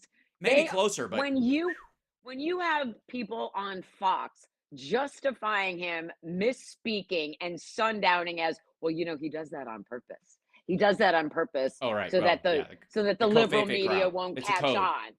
It's code for when he says that he's running against Obama, he really means he's running against Joe Biden, but he's really running against the entire Democrat establishment, deep state. Blah, blah. Right. They have always been translating from Trump to layman's terms since 2015. Oh, what he really meant to say was this. Right. Oh, what he really means is this. He means what he is like Horton. He said what he meant, and he meant what he said, because he's sundowning and guilty 100%. he can't do. What is he going to do? He's going to continue to put on the Trump show. Yeah, it brings up a question. It brings up a question I think that's important and difficult to answer on their side, which is, if you like him because he talks just like you, why do you have to translate on his behalf? He doesn't really talk like you, does he? He maybe thinks the same things about the same people that you do, but he doesn't speak the way you do. He talks just like you? Awesome. Then explain to me what this means. Action replays in magnified fortune. What does action replays in magnified fortion mean? If I don't know. If he talks just like you, if he's just like you, can you explain one of his take any of his fierce charts into Truth Social where some words are capitalized that don't need to be capitalized and several words are misspelled and there's no punctuation? It's code. Is that how you roll? It's code. It's all code. Because Q told us that it's code means this. It's totally code. It's code in that courtroom. It's freezing. On Letitia, she keeps a lot of business out of New York, and businesses that are here are leaving. And that means jobs and a lot of revenue. Somebody's going to step in. The governor or somebody has to step in and do something because your businesses are fleeing. But on Letitia James, the money was put up. It's $175 million. And I don't think she's complaining about me for the first time ever. She's complaining about the company. I love how this, again, talk about shuffling this shit off on the dude who did him a fucking favor. Who's a human game of 3-card Monty? You are. Right. You are. Don't look here. Don't look here. Look here. He couldn't get all these bond companies. First of all, he says she didn't want me doing business in New York. Like, he couldn't get fucking bonded in New York. That's not how it works. He can't do regular business in New York. Doing business. Right. Don't fucking commit crimes and then you'll be able to conduct your business. Well, it's super weird. Idiot. But the company that did it, the guy. Right, the guy who bailed him out, Hanky, Mr. Hanky, he actually said, we should have charged him more of a fee for it, which basically means he did it for free. He did it as a favor, which is a contribution in kind, that'll be another thing too, is that if this is considered a contribution in kind by giving him it for free, as opposed to charging him a market rate for it, because you're trying to get it out of the news cycle on his behalf, that dude gets sued, his company goes away. And since how he treated fucking vets, I don't give a shit. Fuck him. But it's amazing to me that that's who he's shitting on right here. This is the first time she's not complaining about me. It's this bonding company that doesn't have their paperwork right. Like, what the fuck? Your lawyers filled this out. But why would she be doing that when I put up the money? So I just want you to know that that's taking place in front of an extremely crazed judge who's the most overturned judge in New York State. He was overturned 4 or 5 times on that case alone. That's, you know who it is. I don't have to mention names. I want to be nice. He couldn't remember Engoron's name. Nice. I want to be very nice. But also, why would you mention Letitia James can bring other cases against you, and she's going to. Engoron's case is over. That's already fucking done. And so you can shit on him all you want, right? I mean, what are you going to do? You're not going to be back in front of him if there's an appeal. You're going to get a different judge on appeal if you ever get one, which you won't, right? So why the fuck shit on Engoron all you want? He just couldn't remember him. He couldn't remember his fucking name. The guy who just cost him $500 million by paying attention to his sketchy fucking business bullshit. He can't remember his fucking name. Is this your guy? How? I will never. I have never understood it. But the man is standing in front of a courtroom, sundowning in real time. Well, nothing he says makes sense. Everything he says is a lie. He takes zero responsibility, even though he's 100% responsible for all of these things. And again, if it was one thing, and everything else on his record was pristine, you could maybe make an argument. Maybe. The guy was arrested 4 times last year. 4. If Joe Biden had anything, if he had a speeding ticket, you'd be like, you'd be freaking out. Well, they already are. I'm so tired of this being normal. Yeah. But Joe Biden eats an ice cream and you all lose your shit. Donald Trump has a mug shot and you think that's something to use for fundraising. That is fucked up. That is a fucked up way of thinking. He buried his normalcy is ridiculous. He buried the mother of his adult children on a golf course. On a golf I gotta course tell you, with there are stolen documents. There are so many motherfucking ripcords in this that anybody could, like, dude, you have so many off ramps. Nothing. Right. There were so many off ramps for these motherfuckers. Now, speaking of an off ramp, I would like to show in contrast, if I may. Let's see. There are two things. One, the Supreme Court dismissed the Arizona election integrity case that Carrie Lake put forward. For the record, that's gone. That was the Carrie Lake case. I'm shocked. She's Dead such a fucking asshole. Water. Yeah, it's good times. So, and then let's see, we'll copy that, and then I want to make sure. Where'd you go? Okay, yeah, yeah, this guy. So, meanwhile, if I may, elsewhere in MAGA fuckery. Yeah, well, no, not in MAGA fuckery. I might add. There what is fuckery is this then? None whatsoever. So Biden today announced. Oh, there's good. We're talking about something good. Okay, good. Yeah, but I think it's an important part of the contrast. Biden announced today a climate corps. Good. Hold on one second. Biden climate corps. For like young people to learn, marking Earth Day with solar energy funds and climate corps actions. This is what Biden was doing today while Trump was dicking around in front of a fucking courthouse. This is the story. Biden marks Earth Day with new solar energy funds and climate corps actions. So he's starting a great. Maybe maybe they can outlaw leaf blowers because there is the leaf blower man is outside right now on fucking Earth Day. Can you take Earth Day off from polluting my immediate environment? Right. No, you can't. Thank you so much. Is there anything, I mean, aside from Republicans, can you think of a more useless invention than a leaf blower? Get a fucking broom and a rake. It's not hard. Sweep up your leaves instead of blowing all of this shit into my environment. Anyway, right. So here we go. About what my wonderful president is doing. That's right. So so this is what Biden is doing on Earth Day. Just to bring people into this. And I think it's kind of important. By contrast, instead of being outside a courtroom bitching about a black woman. Well, he'll never be outside a courtroom. Who already kicked his ass once and calling her incompetent, and Trump like forgetting the name of the judge that just ordered him to pay $94 million at this point. And by the way, he managed to stay away. Don and Eric each. Yeah. Right. So here we go. He went to Virginia to promote part of this because during the visit, Biden will announce recipients of the Environmental Protection Agency's Solar for All grant competition, which was included in the Inflation Reduction Act. Again, I would like to remind everyone, especially our faux-aggressive fucking friends, that there's a lot of stuff in the infrastructure bill that, the Infrastructure Act that actually supports a lot of, environmental concerns and the like, and clean water, and again, removing lead pipes, all that shit. Awesome. But there was the infrastructure or the Inflation Reduction Act had more, was the most climate-friendly bill ever passed. Period. Okay, so the program was launched last year. It was meant to increase access to affordable solar energy for low-income households and could create 200,000 jobs. Good union. Democrats delivered. Right.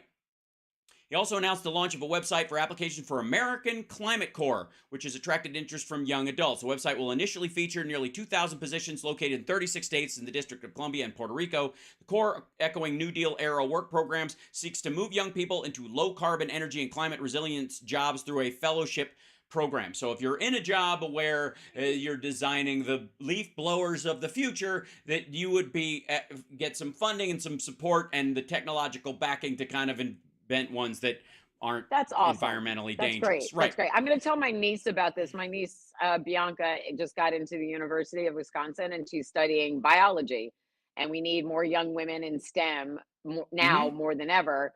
But this is something that she could totally, because she's very interested in the environment and she's just interested in science in general, but also people who are entering college now or just out of whoever he's going up, that's exactly that kind of motivation that they need, because this is we only get the one planet. friends. Yep. We're not escaping to Mars. And then I don't care how many movies you watch. One of the It's reasons not gonna have, there's no magic ship like in 2012. I've watched Nope. all of the End of the World movies, including Geostorm. Thank you very much. So, which I are know, all ridiculous, but by the way. But we'll get to that another every time. single one of them. But it's one of my guilty pleasures.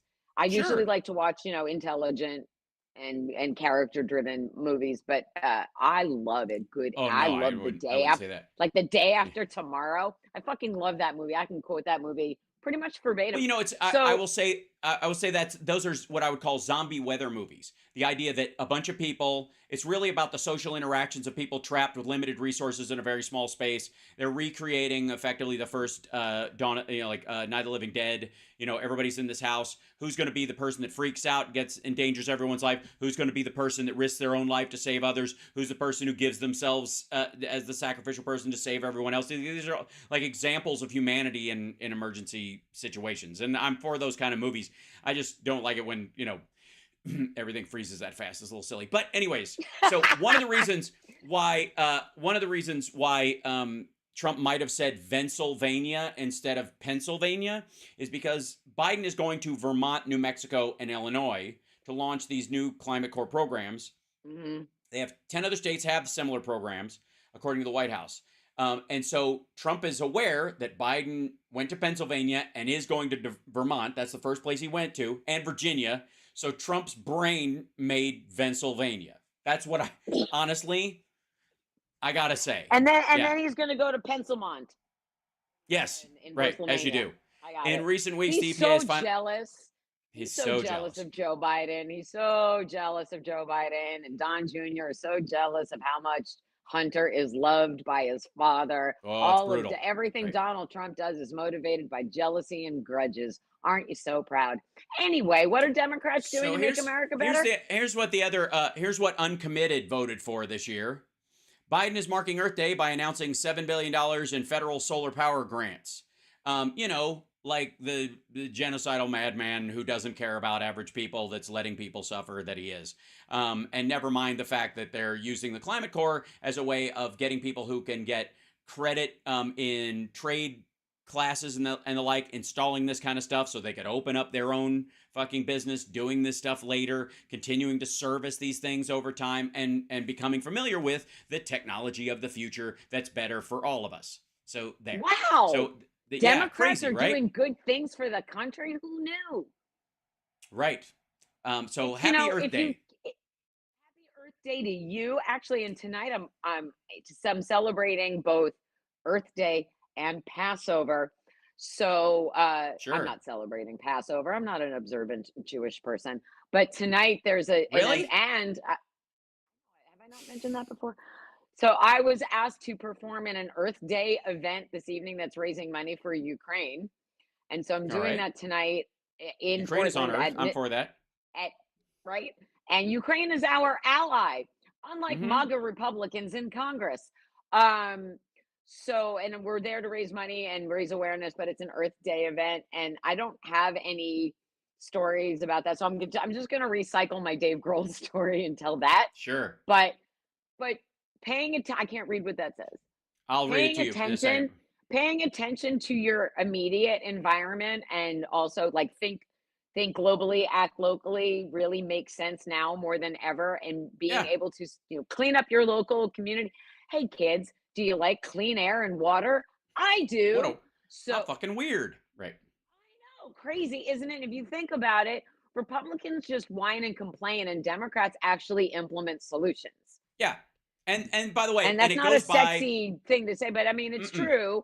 Is there a problem? Great, let's come up with a solution instead of sitting on our asses and whining about it like Republicans. And if that solution doesn't work over time, we don't blame anybody. We just try to find a better solution, as opposed to trying to scare everybody from trying to fix it in the first place, which is what Republicans do by saying the picking winners and losers shit and all that kind of stuff, which again, if Obama hadn't tried to quote pick winners and losers, we would have no Tesla and we would have no Elon Musk to deal with. So I don't know what they're complaining about. That said, for Florida, Al Gore. That's why they're breaking. Boston Brian says that's why the Trump trial is breaking early today for Passover. So they did it for Passover instead of the dude with the toothache. And not a tooth on 2th reason. Although I guess it overlaps. I'm That's literally eating pizza on Passover tonight. That's how bad of a Jew I am. I don't care about any of it. I But will. I do will observe in your stead. That Thank said, you. let me point out to this, if I may. Matzah's gross. President Joe read it Biden to is me, marking Earth Day by announcing $7 billion in federal grants for residential solar projects serving 900,000 plus households in, wait for it, low and middle income communities. He also plans to expand his New Deal style American Climate Corps Green Jobs Training Program. Now, I gotta say, can we at least, kids, come on, can we at least agree that in and of itself, down the line, well after Joe Biden has passed and is it is a faint memory in his grandkids' head, will be affecting lives positively far into the future. That the transition, as soon as we can make it, it will save more lives, more resources, make us less susceptible to kind of the resource curse and have to worry about getting fossil fuels from countries that hate us and all that kind of stuff, or even participate in that entire economic endeavor. That's better. The sooner we can get to that, the more lives are saved, the more, the less pressure we feel to have to be involved in any of that stuff. And Joe Biden is planting a tree he will never sit under the shade of. But that's the best of what a president does. That's what you're supposed to fucking do. It's supposed to do. You take care of the immediate problems, but then you also make sure that when there are future generations, as they are supposed to be, that they're not still cleaning up the mess, right? Maybe they can benefit from the work that we're doing now, so that future generations don't have to worry about clean air and water. And if maybe, everyone wasn't so worried about being, an evil warmonger, or being, the whole thing is crazy. Worried about Putin. It's very strange. I mean, we don't have unlimited natural resources. We don't. Okay, the planet cannot sustain the population it has now. So it's important to find solutions instead of throwing up your hands and saying, "Well, we'll just build walls and ignore the problem." I will say for the record, if I may, the Earth has plenty of resources to support what would effectively be a middle class lifestyle for 10 billion people, hands down. If everybody manages it correctly and the people around them aren't just destroying the ground around them to dig something up that they can partner with somebody to do in a more effective way. Just saying. Right. If you can live responsibly. We're not headed anywhere towards a population bomb like they said we were going to in the late 60s. That's not at all the problem. It never was. The issue is how much waste we produce in the process. Just saying. Yes. So that's our biggest problem is waste. Thanks, AI. I watched that. Also, I wanted to point this out real quick to everybody else. What is that? Biden blocks new oil and natural gas leases in key Alaskan region because they're making a distinction between the places that are kind of industrial-ish or open plains that don't have a lot of life on them versus areas that are crucial to the life of, in the Canadian wilderness and in the U.S. Alaskan wilderness. And there is a distinction between those lands, just like there's a distinction between southern Nevada and northern Nevada as far as their climate, as far as what animals live there. We're not going to run out of rattlesnakes anytime soon. So setting up a giant solar tower in the fucking desert outside of town. I hear. Right. Nope. So it's kind of you're not going to run out of water. I hear that there's a water shortage in Arizona, New Mexico, Southern Nevada. No, there's too many golf courses. That's not a water shortage. Overuse or misuse of water that's available is not a water shortage. The biggest reason why Lake Mead went down was not just because we had a slow snowpack 2 years in a row. It was because Arizona was opening up all these manufactured communities with golf courses, and they were using real grass, and they still are. So they just all of it spread this much water across 10 different places is this much water. And that happens every year, and that's how it happened. However, for the record, there's still fucking snow on the mountains right now. The Lord giveth and the Lord taketh away, as it were, but that's not the issue. The issue is, again, management of the resources you have. There is plenty.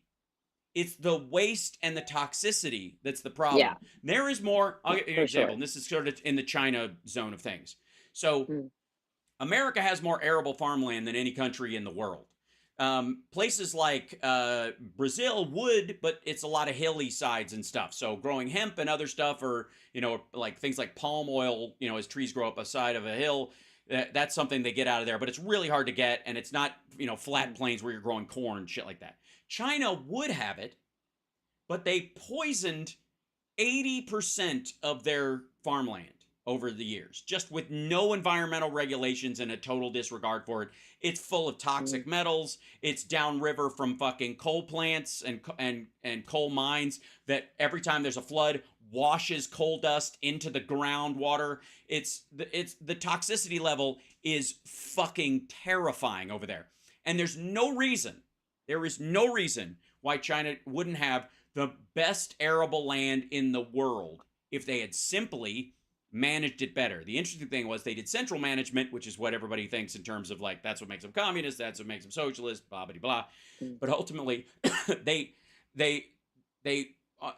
did what Republicans here accuse DC of doing it. Everything from a distance, Washington controlling everything, right? That's not what happens in the states at all. We have a farm bill. We allow the states to deal with, their water regulation issues. If there's an issue, we step in as part of a dispute, but we have a hands-off idea of it, right? We have a democracy and capitalism. That's how it works. Everybody has a say, but there's a measure of like skill versus value in a conversation. All that stuff. In China, there is none of that. If a guy can make a bunch of money just letting the fucking coal dust roll down the hill, he will. That's that. It's the worst. It's fucking yeah, right. Ketchup, Yvonne Grippo saying, but how? Then Walmart products will cost more. Yeah, if we don't get our stuff from China. Yeah, if we don't pay our anti-slavery tax. So yes, so the idea of like China 2050 and all that shit, the idea that they have a long game, chicken in there, no, they do not. Absolutely. Meanwhile, the Democrats do. Because that's the difference between Republicans and Democrats. Republicans treat America like a fucking done. Like a rental property or an Airbnb they want to party in, and Democrats treat it like a house they want to leave to their kids. Yep. And the whole idea of being a dick for the sake of being a dick, which is like the MAGA default. Sure. Like, at some point, you need to wake up and realize that you're doing this to your own detriment, right? And it's your livelihoods also. And it's not funny, and it's not a joke, and it's your legacy. What's your legacy going to be? And what are you leaving to the next generation, the generation beyond? And there needs to be a point where I would hope that when it comes down to you have a choice in the way that you vote. And are you going to vote for the party that wants you to have a sustainable future? Or are you going to vote for the party that wants to blow everything up because Donald Trump doesn't know how to accept loss? I mean, that's really what it comes down to. And when Democrats we've said this repeatedly, Democrats don't try to take anything from you.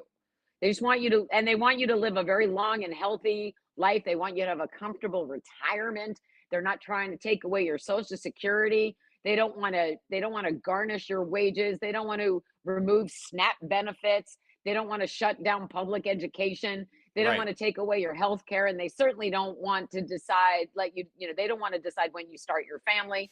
They don't want to tell you what to do with your body, blah, blah, blah, blah, blah, blah, blah, blah, blah, blah. And if you're being a Trumper now for the sake of being a dick, or you're embarrassed and you can't admit you were wrong about him, really? Ego, that's one of the big ones, yeah. Your ego, really? Is your ego more important than the future of this country?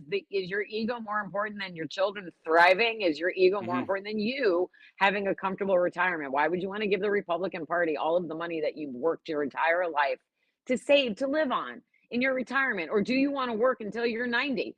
Again, it's your choice. And I think one thing, right now, a great example for me to set for you, I understand disappointment is hard to get over and it's hard to admit. Michael Avenatti was just in the news because he was just interviewed on fucking Ari Melber's show. Ari Melber's terrible, right? And he has Michael Avenatti on calling from prison. And people are bagging on liberals because we liked Michael Avenatti a few years ago. Guess what? We fucking canceled Michael Avenatti the second we found out. People who still like Trump. We did not give him any leeway. Yeah. We didn't say, he meant to say this. oh, he actually did this. We didn't make excuses. We fucking burned him to the ground. And now he's hoping Trump will give him a pardon. Fuck you, dude. I have DMs from Michael Avenatti going back to pre finding out he's a dick and then post finding out he's a dick. I have DMs from him from 2018 and 2019 that I have never shared publicly. Don't make him look good. So if we can admit we were wrong about Avenatti, and I just did not turn into a pile of salt, right? I'm still here. No lightning flash. No one's are you afraid people are going to make fun of you? Actually, I would think that if MAGA people stood up and said, I'm done for this reason, I personally wouldn't be like, oh, it wasn't this. Hey, great. Right. You're done? You're really done? There's plenty of room for you over here. We have plenty of room for you in the Democratic Party. You don't want to join the Democratic Party. You don't have to. But if you're not voting for Trump, my work here is done. Because just try to see reality. It's not hard. It's scary and difficult, but we're here to help. Ari Melber, he needs all the help he can get as far as ratings on his show or whatever, and he definitely brings some people on that are frustrating to see. But lyrics. Fuck you, dude. Right, that's the part that bothers me more than anything else. You know what Biggie would say? Shut up! It's so embarrassing. Shut the fuck up! So is what Biggie would say to you. Here's the thing. It reminds me of the dude in Office Space who's like listening to gangster rap, and then the black dudes pull up in the car next to him, and he rolls his window up and turns his music down. Right? That's Ari Melber for me. But that said, I don't mind him. Quit fronting. Here's the thing. Yeah, I don't mind him interviewing these people, even Avenatti, as long as somebody's he's pushing back on him, which he does. And Kristen Welker does not, but he'll at least like poke at these folks and have them walk into a bit of a trap, And again, you cannot in a totally hostile interview, someone will come effectively intellectually lawyered up in what their answers are going to be. And in this particular situation where they feel like Carter Page, fuck that dude, thought he could get on Chris Hayes' show, and it seemed like he had a crush. It was very weird. But Carter Page would go, right? Carter Page would go on Chris Hayes' show repeatedly and never because Chris Hayes is a nice guy. And Chris Hayes will ask you questions in a kind of a nice way. And that's all Carter Page needed because he's a fucking broken, weaselly, like Putin sycophant. But I mean, that's just, we're so dumb. Like, I get to reference Nicole Wallace. I agree, but they're not going to go on Nicole Wallace's show. They're not going to sit across from Maddow. They're not going to do it. Yeah, they're not going to. They're not. No. So in the case, you're going to have somebody that will meet them halfway if you're going to get this on tape. And in a lot of cases, especially with Carter Page, I reference a bunch of shit that contradicts what he said in other testimony, what he had said previously, and all that kind of stuff that he said to Chris Hayes in that environment. And if Chris Hayes hadn't interviewed him, we wouldn't have that reference point to go, hang on a fucking second. And so as long as Melber does that to some degree, and he seems to have done it on almost everybody he's brought on so far. So we'll see if he does it with Avenatti. He probably will, because Avenatti's skeevy and he's interviewing him from jail, right? Isn't he? It already happened. It already happened. Yeah. He interviewed him from jail. So Avenatti got out that he wants a pardon, and he just used it as an opportunity, which, I mean, of course you're going to do that, but stop. We don't need to hear from him. He's in fucking prison. Why are you talking? You're talking to him. Here's what I would argue. Only because I also agree that I don't need to hear from him until Trump says yes. I want him to testify on my behalf. The minute he becomes an actual witness in this situation, cool. Let him air his bullshit first. In this situation, he would only help Stormy. I mean. Yeah, no question. This is what happened. I agree. I did this. She did that. So, but the whole point of even bringing him up was being able to be critical of him. We are able to hold people accountable when they fuck up.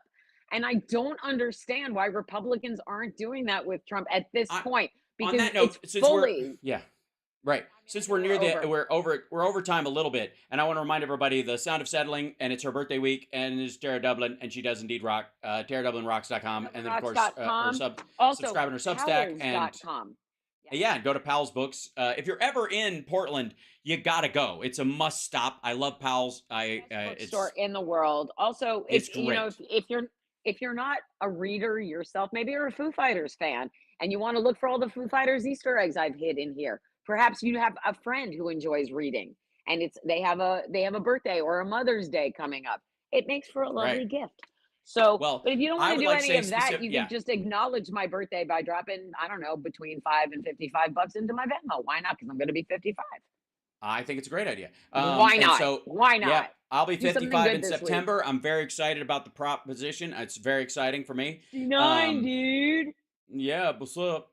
And so, We need to anyways, coordinate. We have I'll to get tell you Nerd why. Melon together with Lobar, so we need those dates. You need to Oh, email we me are. your dates.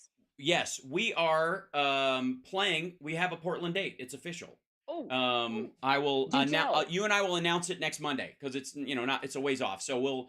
You and I will announce it together next Monday. I'll send you the details and kind of coordinate with you on that thing at some point. So here's what the way I would frame this in terms of why we can admit that we don't support Menendez, for example. We don't support Avenatti. We certainly don't give a shit about John Edwards. And, none of that. Like it doesn't. Joe Manchin.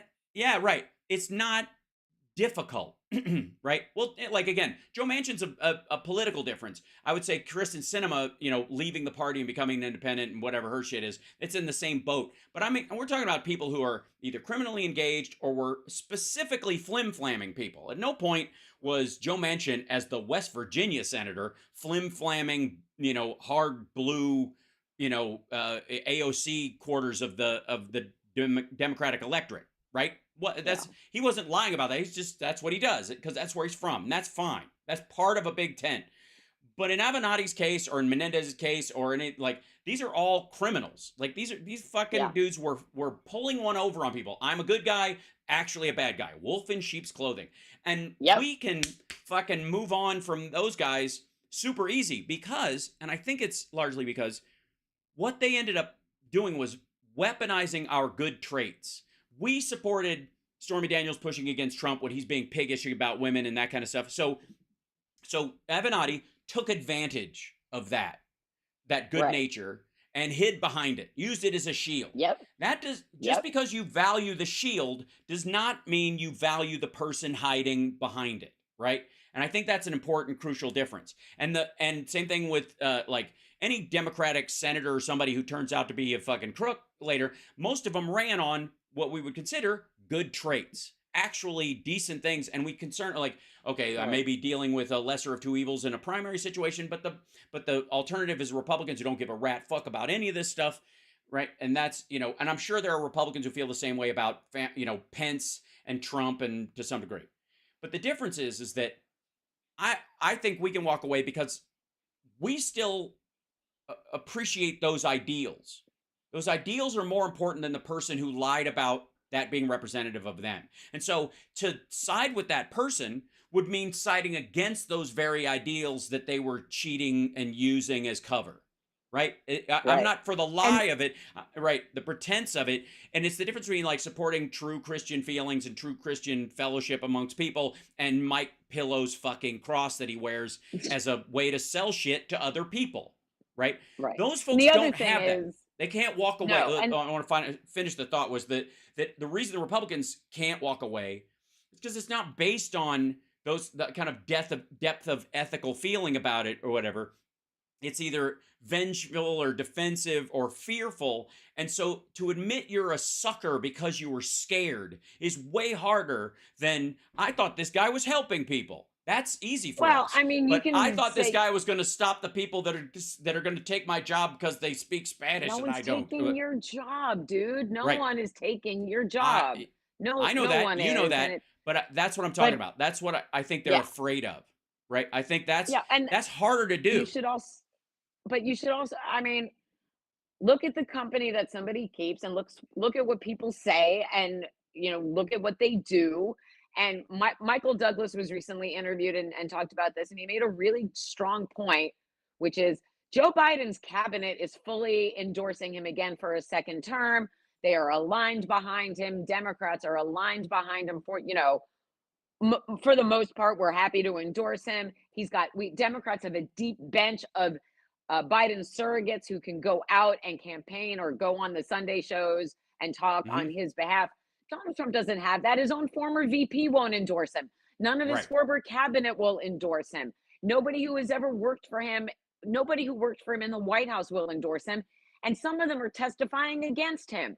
So maybe that should be an indicator for someone who is still just like digging in and holding on with their fingernails that there's got to be a plot against him. There's got to be no. Right. That's not how it works. So if you're capable of taking a step back to look at the bigger picture and do a comparison, Joe Biden and Donald Trump are not the same. Their administrations are not the same. The way they comport themselves is not the same. And the people who support them are not the same. So right. And the drop off the drop off on this is enormous. Like the drop off between again a guy an adjudicated rapist and a guy some asshole you wouldn't let borrow your car says sniffs girls' hair or something like or would pick your pocket, like that kind of. It's so fucking gross. But you don't trust them on anything else except that. It's very odd. But I think that's why they can't walk away. I think there's a value in, and this would I think the teachable or learnable moment in this is that we're walking away from people who say they represent our our cause and our ideas and the plans that we want to move forward, who are just barnacling onto it. And there's plenty of those people in the world. There always will be. That's why there's always going to be Medicare fraud and the like. It doesn't, I'm not going to throw out Medicare because people are defrauded because of fucking Rick Scott, right?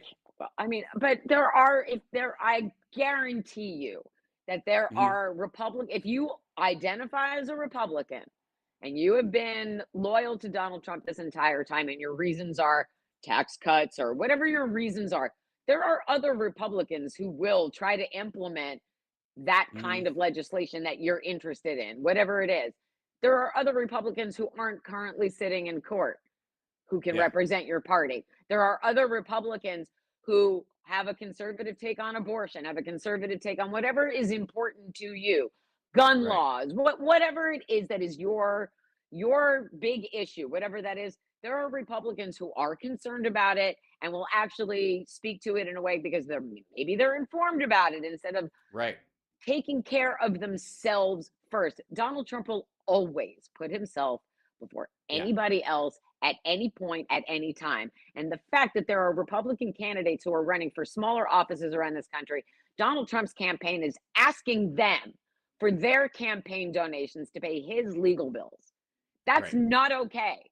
That is not okay. He is taking the entire Republican Party down because he's embarrassed about losing. Again, I have a story later on today.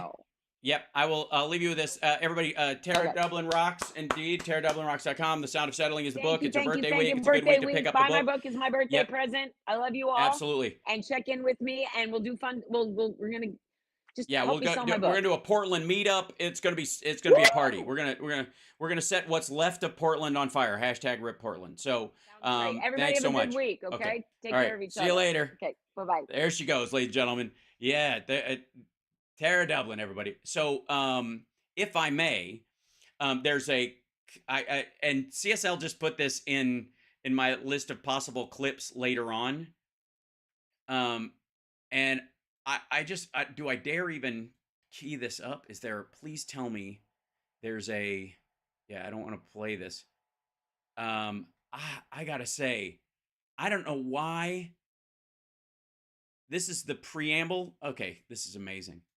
We'll do part of this later on because I've got a bunch of clips that we need to talk about. I'm so excited for this afternoon show, and I'll let you guys go in just 1 second. But look at the title of this one and just enjoy this for the rest of the day. You know how we started the show off with the freak out from Marge and her flailing, impotent rage panic. You remember that? Yeah, that's good stuff. And Trump like shitting himself in his little playpen, bitching about the fact that he's got to put up the money in cash. They worked that out today, by the way. For those of you who don't know, the whole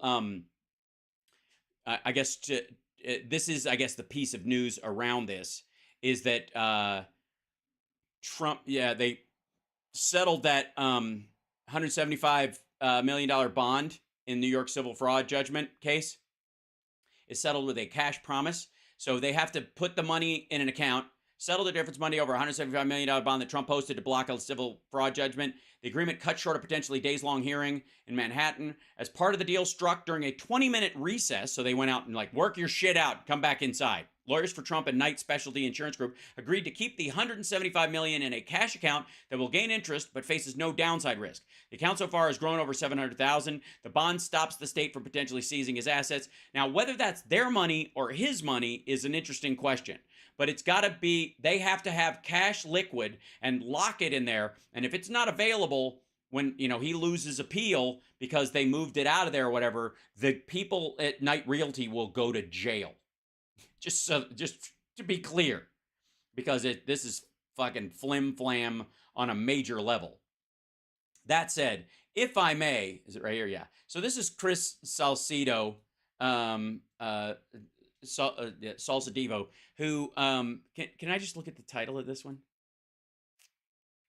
Can we?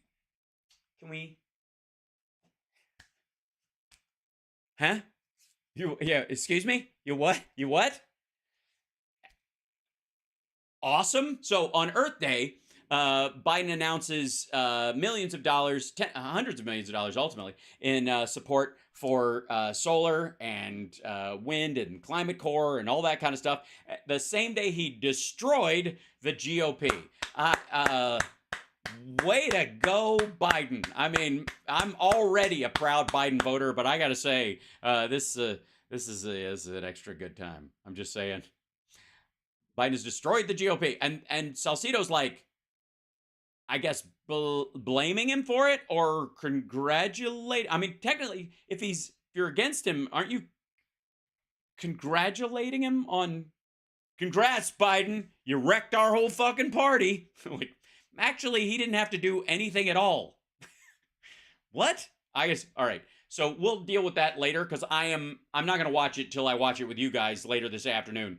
But I'm racking my brain trying to figure out what the fuck, why this asshole thinks I or even his viewers will view this as a like, oh, I knew I hated Biden. Huh? Whew. All right. Anyways, love you guys. I'll see you later. Take care of yourselves and take care of somebody else. And remember, hold on one sec. There's nothing Trump will not do. Here I am like an idiot. Between now and then, that will be any good for anyone, including him. We used to say, even him. No. Scrooge.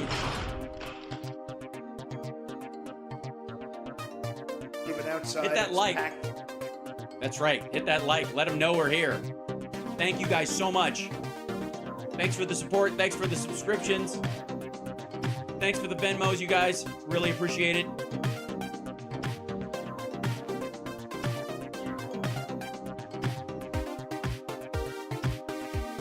Thanks. Whoops, I leaned in the wrong way. Thanks, everybody.